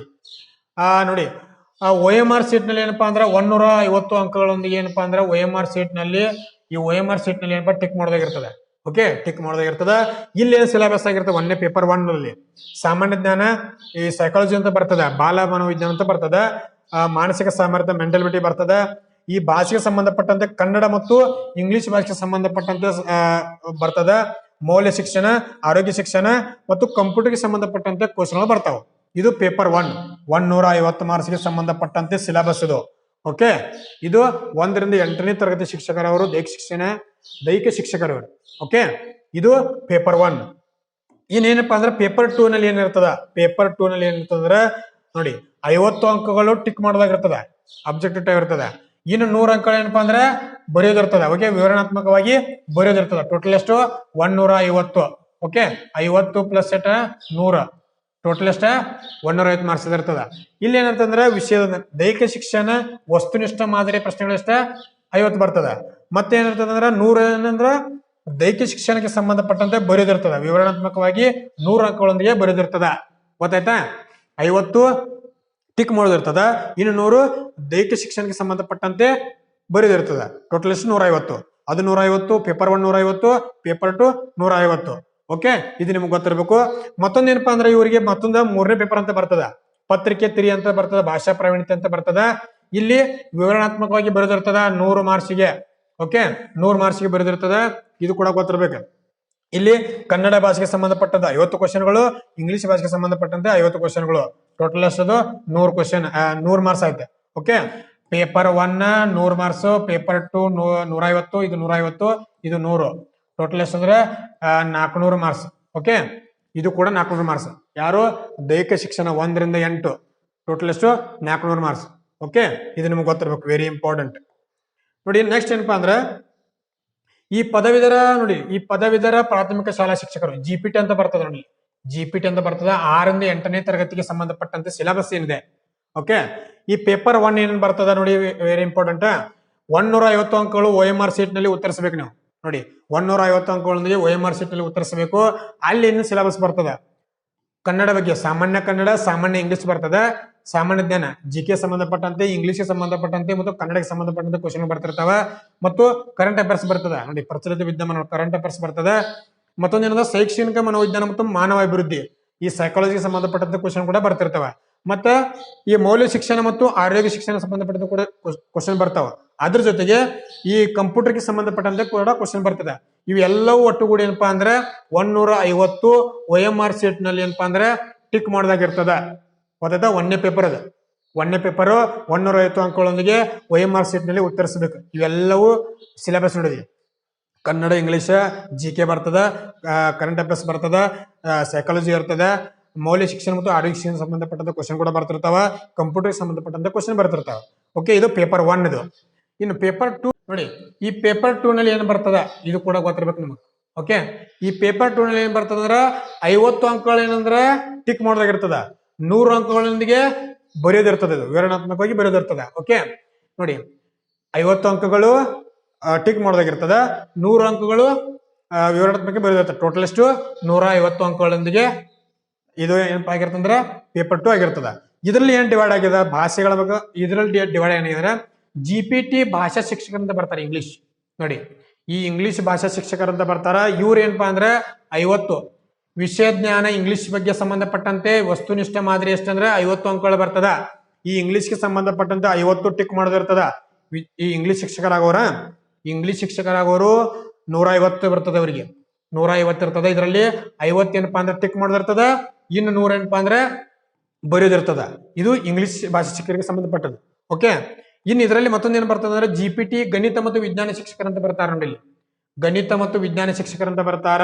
ಗೊತ್ತಾಯ್ತಾ? ಇವ್ರ ಏನಪ್ಪಾ ಅಂದ್ರೆ 50 ನೋಡಿ 50 ಟಿಕ್ ಮಾಡೋದಿರ್ತದ. ನೋಡಿ 50 ವಸ್ತುನಿಷ್ಠ ಮಾದರಿ 50 ಅಂಕಗಳು ಬರ್ತಾವ. ಮತ್ ನೋಡಿ ವಿವರಣಾತ್ಮಕ ಬರೆಯೋದು, ಗಣಿತ ಮತ್ತು ವಿಜ್ಞಾನ ಭೌತ ವಿಜ್ಞಾನಕ್ಕೆ ಸಂಬಂಧಪಟ್ಟಂತೆ ವಿವರಣಾತ್ಮಕ ಬರೆಯೋದಷ್ಟ 100. ಓಕೆ, 150 ಪೇಪರ್ 2 ಇದೆ ಅವ್ರದ. ಅದು ಪೇಪರ್ ಅವ್ರದ್ದು ಪೇಪರ್ 2 ಬರ್ತದ. ಇವ್ರಿಗಿದು ಪೇಪರ್ 2 ಬರ್ತದ. ಪೇಪರ್ 1 ಅಂತ ಸೇಮ್ ಇರ್ತದ. ಪೇಪರ್ 2 ಸಬ್ಜೆಕ್ಟ್ ತಕ್ಕಂತೆ ಬೇರೆ ಬೇರೆ ಆಗ್ತಾ ಹೋಗ್ತದ. ಓಕೆ, ಇಂಗ್ಲಿಷ್ ಭಾಷೆ ಅಲ್ಲಿ ಡಿವೈಡ್ ಆಗಿದಾವು. ಈ ಗಣಿತ ಮತ್ತು ವಿಜ್ಞಾನ ಶಿಕ್ಷಕರು ಈ ರೀತಿ ಡಿವೈಡ್ ಆಗ್ಯಾವ. 50 ಟಿಕ್ ಮಾಡೋದು, 200 ವಿವರಣಾತ್ಮಕವಾಗಿ ಬರೆಯೋದು. ಓಕೆ, ಇನ್ನು ಮತ್ತೊಂದು ಬರ್ತದ ಅದರಲ್ಲಿ GPT ಸಮಾಜ ವಿಜ್ಞಾನ ಶಿಕ್ಷಕರಂತ ಬರ್ತಾರೆ. ಇದರಲ್ಲಿ ಇಂಗ್ಲಿಷ್ ಹೋಯ್ತು, ಗಣಿತ ಮತ್ತು ವಿಜ್ಞಾನ ಅದು ಕೂಡ ಆಯ್ತು. ಏನಪ್ಪಾ ಅಂದ್ರೆ ಸಮಾಜ ವಿಜ್ಞಾನ ಶಿಕ್ಷಕರು ಬರ್ತಾರೆ. ಇಲ್ಲಿ 50 ಟಿಕ್ ಮಾಡೋದಿರ್ತದ. 50 ಟಿಕ್ ಮಾಡೋದ, 100 ವಿವರಣಾತ್ಮಕ ಬರೆಯೋದಿರ್ತದ. ಇಲ್ಲಿ ಈ 50 ಏನಪ್ಪಾ ಅಂದ್ರೆ ಇತಿಹಾಸ, ಅರ್ಥಶಾಸ್ತ್ರ, ರಾಜ್ಯಶಾಸ್ತ್ರ, ವ್ಯವಹಾರ ಅಧ್ಯಯನ, ಸಮಾಜಶಾಸ್ತ್ರ, ಭೂಗೋಳ ಶಾಸ್ತ್ರಕ್ಕೆ ಸಂಬಂಧಪಟ್ಟಂತೆ 50 ಅಂಕಗಳು ಏನಪ್ಪಾ ಅಂದ್ರೆ ಟಿಕ್ ಮಾಡೋದಾಗಿರ್ತದ. ಓಕೆ, ಯುವ ಸಬ್ಜೆಕ್ಟ್ ಮೇಲೆ ಏನಪ್ಪಾ ಅಂದ್ರೆ 100 ಅಂಕಗಳ ಮೇಲೆ ವಿವರಾತ್ಮಕವಾಗಿ ಬರೆದಿರ್ತದ. ವೆರಿ ಇಂಪಾರ್ಟೆಂಟ್, ನೆನಪಿಟ್ಕೊತಾ ಬರ್ಬೇಕು. ಸಮಾಜ ವಿಜ್ಞಾನದಲ್ಲಿ 150 ಅಂಕಗಳನ್ನ ಯಾವ ರೀತಿ ಡಿವೈಡೆಡ್ ಮಾಡಿದರು, 50 ಅಂಕಗಳನ್ನ ಟಿಕ್ ಮಾಡೋದು, 150 ವಿವರಣಾತ್ಮಕವಾಗಿ ಬರೆಯೋದು. ಓಕೆ, ಇದು ಗೊತ್ತಿರ್ಬೇಕು ನಿಮಗೆ. ಇನ್ ಮತ್ತೊಂದು ಏನಪ್ಪಾ ಅಂದ್ರೆ ಇದರಲ್ಲಿ ಮತ್ತೊಂದು ಬರ್ತದ, ಜೀವ ವಿಜ್ಞಾನ ಶಿಕ್ಷಕರಂತ ಬರ್ತಾರ. ನೋಡಿ ಜೀವ ವಿಜ್ಞಾನ ಶಿಕ್ಷಕರಂತ ಬರ್ತಾರ. ನೋಡಿ ಜೀವ ವಿಜ್ಞಾನ ಶಿಕ್ಷಕರು ಇವರಲ್ಲಿ ಇವರು ಕೂಡ ಏನಪ್ಪಾ ಅಂದ್ರೆ ಪೇಪರ್ 2 ಎಷ್ಟದ 150 ಮಾರ್ಕ್ಸ್ ಇರ್ತದ. ಓಕೆ, 50 ಟಿಕ್ ಮಾಡೋದಿರ್ತದ, 100 ಬರೆಯೋದಿರ್ತದ. ಓಕೆ, ಇದು ಗೊತ್ತಿರ್ಬೇಕ. ಇದರಲ್ಲಿ ರಸಾಯನಶಾಸ್ತ್ರ, ಜೀವ ವಿಜ್ಞಾನಕ್ಕೆ ಸಂಬಂಧಪಟ್ಟಂತ 50 ಟಿಕ್ ಮಾಡೋದಿರ್ತದ, 100 ಬರೆಯೋದಿರ್ತದ. ಓಕೆ, ಇದು ನಿಮಗೆ ಗೊತ್ತಿರ್ಬೇಕು. ಇದು ಭಾಷಾ ವಿಷಯಕ್ಕೆ ಸಂಬಂಧಪಟ್ಟಂತೆ ಡಿವೈಡ್ ಆಗ್ತದ. ಪೇಪರ್ 1 ಎಲ್ಲರೂ ಕಂಪಲ್ಸರಿ, ಪೇಪರ್ 2 ಏನಿರ್ತದಲ್ಲ, ನೀವು ಯಾವ ಭಾಷೆ ಅಪ್ಲೈ ಮಾಡಿದಿರಲ್ಲ, ಈಗ ಇಂಗ್ಲಿಷು, ಕನ್ನಡ, ಸಮಾಜ, ಗಣಿತ, ವಿಜ್ಞಾನ, ಜೀವ ವಿಜ್ಞಾನ ಅಂತ ಬರ್ತದಲ್ಲ, ಇಲ್ಲಿ ಡಿವೈಡ್ ಆಗ್ತದ. ಇಲ್ಲಿ 150 ಡಿವೈಡ್ ಆಗ್ತದ. ಓಕೆ, 50 ಟಿಕ್ ಮಾಡೋದ, 100 ಬರೆಯೋದಿರ್ತದೆ. ಇನ್ನು ಪೇಪರ್ 3, ಓಕೆ ನೋಡಿ, ಇಲ್ಲಿ ಪೇಪರ್ 3 ನೋಡಿ, ಇಲ್ಲಿ ಕನ್ನಡ ಭಾಷೆಗೆ ಸಂಬಂಧಪಟ್ಟಂತೆ 50 ಅಂಕಗಳು ಬರೆದಿರ್ತದೆ. ಮತ್ತು ಇಂಗ್ಲಿಷ್ ಭಾಷೆಗೆ ಸಂಬಂಧಪಟ್ಟಂತೆ ನೋಡಿ, ಇಂಗ್ಲಿಷ್ ಭಾಷಾ ಪರಿಣಿತಿಗೆ ಸಂಬಂಧಪಟ್ಟಂತೆ ವಿವರಣಾತ್ಮಕವಾಗಿ 50 ಅಂಕಗಳು ಇರ್ತದೆ. ಇದು ಗೊತ್ತಿರ್ಬೇಕು. ಪೇಪರ್ 3 ಇದು compulsory. Okay, paper 1 compulsory, paper 3 compulsory. Paper 2 ಏನಪ್ಪಾ ಅಂದ್ರೆ ಆಯಾ ಸಬ್ಜೆಕ್ಟ್ ತಕ್ಕಂತೆ ಹೋಗ್ತದ. ನೋಡಿ, ಈ ಭಾಷಾ ಪ್ರಾವೀಣ್ಯತೆ ಏನಪ್ಪಾ ಅಂದ್ರೆ ಇದು ಎದಕ್ಕೆ ಸಂಬಂಧಪಟ್ಟದ? ಪರೀಕ್ಷೆಯ ಭಾಷೆ ಬಳಕೆ, ನೀ ಯಾವ ರೀತಿ ಭಾಷೆಯನ್ನು ಬಳಕೆ ಮಾಡ್ತಿ, ಗ್ರಹಿಕೆ ಎಷ್ಟಿದೆ, ಶಬ್ದಕೋಶ ಎಷ್ಟಿದೆ, ನಿನ್ನ ಬರವಣಿಗೆ ಕೌಶಲ್ಯಗಳನ್ನ ಕಂಡುಹಿಡಿದ ಸಲುವಾಗಿ ಏನಪ್ಪಾ ಅಂದ್ರೆ ಈ ಪೇಪರ್ 3 ಅನ್ನ ನಿಮಗೆ ತೆಗೆದುಕೊಳ್ತಾರೆ. ಓಕೆ, ಇದು ಗೊತ್ತಿರ್ಬೇಕು, ವೆರಿ ಇಂಪಾರ್ಟೆಂಟ್. ಇನ್ನು ಮತ್ತೊಂದು ಏನಪ್ಪಾ ಅಂದ್ರೆ ಈ ಗಣಕಯಂತ್ರ ನೋಡಿ, ಈ ಗಣಕಯಂತ್ರ ವಿಜ್ಞಾನ ಶಿಕ್ಷಕರು ನೋಡಿ, ಕಂಪ್ಯೂಟರ್ ಶಿಕ್ಷಕರು, ಇವ್ರಿಗೆ ಏನೇನು ಸಿಲೆಬಸ್ ಇದೆ ನೋಡಿ. ಇವ್ರಿಗೆ ಏನಪ್ಪಾ ಅಂದ್ರೆ 1 ರಿಂದ 8ನೇ ತರಗತಿಗೆ ಈ ಕಂಪ್ಯೂಟರ್ ಸೈನ್ಸ್ ಶಿಕ್ಷಕರು ಅಂತ ಬರ್ತಾರೆ. ಇವ್ರಿಗೆ ಏನು ಸಿಲೆಬಸ್ ಇದೆ? ಪೇಪರ್ 1 ಏನಿದೆ ನೋಡಿ, 150 ಅಂಕಗಳಿಗೆ OMR ಶೀಟ್ ಟಿಕ್ ಮಾಡ್ಬೇಕು ಅವ್ರು. ಇವರಿಗೆ ಸಾಮಾನ್ಯ ಕನ್ನಡ, ಸಾಮಾನ್ಯ ಇಂಗ್ಲಿಷು, GK ಸಂಬಂಧಗಳು ಬರ್ತದೆ, ಕರೆಂಟ್ ಅಫೇರ್ಸ್ ಬರ್ತದೆ, ಶೈಕ್ಷಣಿಕ ಮನೋವಿಜ್ಞಾನ ಬರ್ತದೆ, ಮೌಲ್ಯ ಶಿಕ್ಷಣ ಮತ್ತು ಆರೋಗ್ಯ ಶಿಕ್ಷಣ ಬರ್ತದೆ, ಕಂಪ್ಯೂಟರ್ಗೆ ಸಂಬಂಧಪಟ್ಟಂತ ಕ್ವಶನ್ ಬರ್ತಿರ್ತಾವೆ. ಇದು ಪೇಪರ್ 150 ಮಾರ್ಕ್ಸ್ಗಳಿಗೆ ಟಿಕ್ ಮಾಡಿದಿರ್ತದೆ. ಯಾರು? ಕಂಪ್ಯೂಟರ್ ಶಿಕ್ಷಕರಿಗೆ. ಓಕೆ ನೋಡಿ, ಇನ್ನೇನಪ್ಪಾ ಅಂದ್ರೆ ಪೇಪರ್ 2 ಯಾವ ರೀತಿ ಇರ್ತದೆ ಇವ್ರಿಗೆ ನೋಡಿ. ಪೇಪರ್ 2 50 ಅಂಕಗಳು ಟಿಕ್ ಮಾಡೋದಾಗಿರ್ತದೆ, 100 ಅಂಕಗಳು ವಿವರಣಾತ್ಮಕವಾಗಿ ಬರೆದಿರ್ತದೆ, ಟೋಟಲ್ 150. ಇದರಲ್ಲಿ ಏನಪ್ಪಾ ಅಂದ್ರೆ ಈ ಗಣಿತ ನೋಡಿ, ಗಣಕಯಂತ್ರಕ್ಕೆ ಸಂಬಂಧಪಟ್ಟಂತೆ ಏನಪ್ಪಾ ಅಂದ್ರೆ 50 ಟಿಕ್ ಮಾಡೋದು, 100 ಬರೆದಿರ್ತದೆ. ಓಕೆ, ಇನ್ನು ಪೇಪರ್ 3 ಇವ್ರಿಗೆ ಸೇಮ್ ಇರ್ತದೆ ನೋಡಿ. ಇದು ಕನ್ನಡ ಭಾಷೆಗೆ ಸಂಬಂಧಪಟ್ಟಂತೆ 50 ಅಂಕಗಳು ಬರೆಯೋದು, ಇಂಗ್ಲಿಷ್ ಭಾಷೆಗೆ ಸಂಬಂಧಪಟ್ಟಂತೆ 50 ಅಂಕಗಳು ಬರೆಯೋದಾಗಿರ್ತದೆ, ಟೋಟಲ್ 100. ಓಕೆ, ಇದು ನಿಮಗೆ ಗೊತ್ತಿರಬೇಕು, ವೆರಿ ಇಂಪಾರ್ಟೆಂಟ್. ಇಷ್ಟೆಲ್ಲವೂ ನಿಮ್ಗೆ ಗೊತ್ತಿರಬೇಕು. ಯಾವ್ಯಾವ ಭಾಷೆಗೆ ಯಾವ ರೀತಿ ವಿಂಗಡಣೆ ಮಾಡಿದಾರೋ, ಓಕೆ, ಎಷ್ಟು ಟಿಕ್ ಮಾಡಬೇಕು, ಎಷ್ಟು ಬರೆಯೋದಿರ್ತದೆ ನಿಮ್ಗೆಲ್ಲವೂ ಇದು ಗೊತ್ತಾಯ್ತಾ. ಓಕೆ, GPTಗೆ ಸಂಬಂಧಪಟ್ಟಂತೆ ಇದೆಲ್ಲವೂ. ಇನ್ನೇನಪ್ಪಾ ಅಂದ್ರೆ ಹೈಸ್ಕೂಲ್ಗೆ ಸಂಬಂಧಪಟ್ಟಂತೆ ಏನೇನಪ್ಪಾ ಆಗಿದೆ ಅಂದ್ರೆ ಪ್ರೌಢಶಾಲಾ ಶಿಕ್ಷಕರು, ಅಸಿಸ್ಟೆಂಟ್ ಮಾಸ್ಟರ್ ಅಂತ ಬರ್ತಾರ. ಪ್ರೌಢಶಾಲಾ ಶಿಕ್ಷಕರು ಪೇಪರ್ 1 ಏನಿದೆ ಇವರಿಗೆ ನೋಡಿ, ಪೇಪರ್ 1 ಏನಿದೆ ಇವರಿಗೆ ನೋಡಿ, 150 ಅಂಕಗಳೊಂದಿಗೆ OMR ಶೀಟ್ ಏನಪ್ಪಾ ಅಂದ್ರೆ ಟಿಕ್ ಮಾಡ್ಬೇಕು ಇವರು. ಕನ್ನಡ, ಇಂಗ್ಲಿಷು, GK ಬರ್ತದೆ, ಅದರಲ್ಲಿ ಏನಪ್ಪಾ ಅಂದ್ರೆ ಕರೆಂಟ್ ಅಫೇರ್ಸ್ ಬರ್ತದೆ. ಟೋಟಲ್ ಏನಪ್ಪಾ ಅಂದ್ರೆ ಇದು ಟಿಕ್ ಮಾಡ್ಬೇಕು. ಶೈಕ್ಷಣಿಕ ಮನೋವಿಜ್ಞಾನದ ಬರ್ತದೆ. ಓಕೆ, ಮತ್ತು ಮೆಂಟಲಿಟಿ ಬರ್ತದೆ, ಕಂಪ್ಯೂಟರ್ ಸಂಬಂಧಪಟ್ಟದ ಕ್ವಶನ್ ಬರ್ತಿರ್ತಾವ, ಮೌಲ್ಯ ಶಿಕ್ಷಣ ಮತ್ತು ಆರೋಗ್ಯ ಶಿಕ್ಷಣ ನೋಡಿ. ಇವುಗಳೆಲ್ಲವೂ ಏನಪ್ಪಾ ಅಂದ್ರೆ ಒಟ್ಟುಗೂಡಿ 150 OMR ಶೀಟ್ ನಲ್ಲಿ ಟಿಕ್ ಮಾಡೋದಾಗಿರ್ತದ. ಓಕೆ, ಟಿಕ್ ಮಾಡೋದಾಗಿರ್ತದ ಪೇಪರ್ 1 ಇದು. ಓಕೆ, ನೆನ್ಪಿಟ್ಕೊಳ್ತಾ ಬರ್ಬೇಕೆಲ್ಲವನ್ನ. ಪೇಪರ್ 2 ಎಲ್ಲಿ ಡಿವೈಡ್ ಆಗ್ತದ ನೋಡಿ, ಪೇಪರ್ 2 ಡಿವೈಡ್ ಆಗ್ತದ. ಇಲ್ಲಿ ಭಾಷಾ ಶಿಕ್ಷಕರು ಬೇರೆ ಬರ್ತಾರೋ, ಗಣಿತ ಮತ್ತು ವಿಜ್ಞಾನ ಶಿಕ್ಷಕರು ಬೇರೆ ಬರ್ತಾರೋ, ಮತ್ತು ಇಂಗ್ಲಿಷ್ ಬೇರೆ ಬರ್ತಾರೋ, ಸಮಾಜ ವಿಜ್ಞಾನ ಬೇರೆ ಬರ್ತಾರೆ. ಓಕೆ ನೋಡಿ, ಈ ಭಾಷಾ ಶಿಕ್ಷಕರು ಇಲ್ಲಿ ಏನಪ್ಪಾ ಅಂದ್ರೆ ಇವರಿಗೆ ಭಾಷಾ ಶಿಕ್ಷಕರು ಅಂತ ಬರ್ತಾರ. Paper 1 compulsory. ಪೇಪರ್ 2 ನಿಮ್ಮ ಯಾವ್ಯಾವ ಅಪ್ಲೈ ಮಾಡಿದ್ರೆ, ಯಾವ್ಯಾವ ಭಾಷೆಗೆ ಸಂಬಂಧಪಟ್ಟಂತೆ ಅಪ್ಲೈ ಮಾಡಿರಲ್ಲ ಅಲ್ಲಿ ಬರ್ತದೆ. ಅಲ್ಲಿ 50 ಏನಪ್ಪಾ ಅಂದ್ರೆ ಟಿಕ್ ಮಾಡೋದಾಗಿರ್ತದೆ, 100 ವಿವರಣಾತ್ಮಕವಾಗಿ ಬರೆದಾಗಿರ್ತದೆ. ಓಕೆ, ಇದು ಭಾಷಾ ಶಿಕ್ಷಕ ಕನ್ನಡದಲ್ಲಿ ಕಂಡು ಬರ್ತದೆ. ಇನ್ನು ಭಾಷಾ ಶಿಕ್ಷಕರು ಇಂಗ್ಲಿಷ್ ಕೂಡ ಏನಪ್ಪಾ ಅಂದ್ರೆ 50 ಟಿಕ್ ಮಾಡೋದ, 100 ಬರೀ ನೋಡಿ. ಇದೆಲ್ಲವೂ ಏನಪ್ಪಾ ಅಂದ್ರ ಯಾವ HS ಸ್ಟಾರು, GP ಸ್ಟಾರು ಮತ್ತು PH ಸ್ಟಾರ್ಗೆ ಸಂಬಂಧಪಟ್ಟಂತೆ ಹುದ್ದೆಗಳ ಯಾವ ರೀತಿ ವಿಂಗಡಣೆ ಮಾಡಿದಾರೋ, ಅವರ ಅರ್ಹತೆಗಳೇನು, ಮತ್ತ ಕಲ್ಯಾಣ ಕರ್ನಾಟಕ ಎಷ್ಟು, ಮತ್ತು ಕಲ್ಯಾಣ ಕರ್ನಾಟಕೇತರ ಜಿಲ್ಲೆಗಳಿಗೆ ಎಷ್ಟು ಹುದ್ದೆಗಳನ್ನ ವಿಂಗಡಣೆ ಮಾಡ್ಯಾರ. ಟೋಟಲ್ ನಿಮ್ಗೆ ಎಲ್ಲವೂ ಹೇಳಿದೀನಿ. ಯಾವ್ಯಾವ ಪೇಪರ್ ಎಷ್ಟೆಷ್ಟು ಮಾರ್ಕ್ಸ್ ಬರ್ತಾವ ಅನ್ನೋದು ಕೂಡ ಹೇಳಿದೀನಿ. ಎಷ್ಟು ಬರೆಯೋದಿರ್ತದ ನೋಡಿ, ಈ ಎಷ್ಟು ಬರೆಯೋದಿರ್ತದ. ಓಕೆ,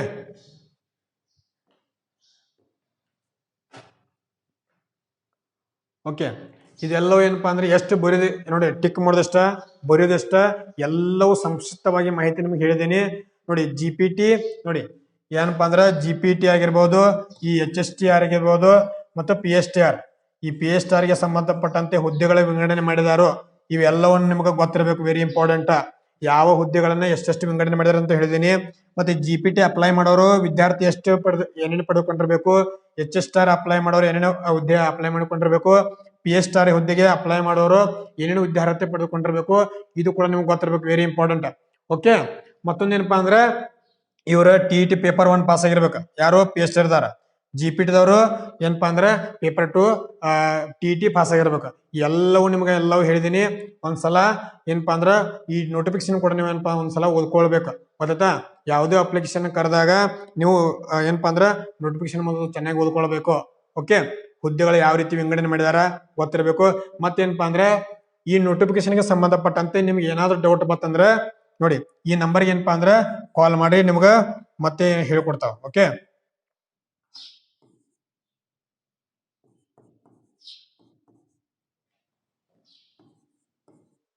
ನೋಡಿ ಈ ನಂಬರ್ಗೆ ಏನಪ್ಪಾ ಅಂದ್ರೆ ಕಾಲ್ ಮಾಡ್ರಿ. ಹೆಚ್ಚಿನ ಈ ನೋಟಿಫಿಕೇಶನ್ ಸಂಬಂಧಪಟ್ಟಂತೆ ನಿಮ್ಗೆ ಏನಾದ್ರು ಡೌಟ್ ಇದ್ರ ಈ ನಂಬರ್ಗೆ ಕಾಲ್ ಮಾಡ್ರಿ.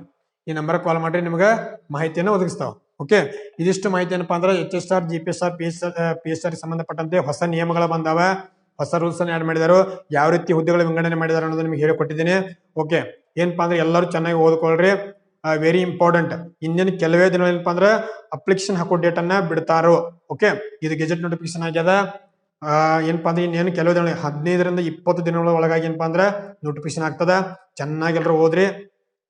ಏನಪ್ಪಾ ಅಂದ್ರೆ ಎಲ್ಲಾ ವಿಷಯದ ಶಿಕ್ಷಕರು ನಿಮ್ಮ ವಿಷಯದಲ್ಲಿ ಏನಪ್ಪಾ ಅಂದ್ರೆ ಬುಕ್ಸ್ ಅನ್ನ ರೆಫರ್ ಮಾಡಿ ಎಲ್ಲವೂ ಚೆನ್ನಾಗಿ ಓದ್ಕೊಳ್ರಿ. ಓಕೆ, ಇದಿಷ್ಟು ಮಾಹಿತಿ ನಿಮ್ಗೆ ಒದಗಿಸ್ತೀನಿ. ಎಲ್ಲರೂ ಒಳ್ಳೆಯದಾಗಲಿ. ಧನ್ಯವಾದಗಳು.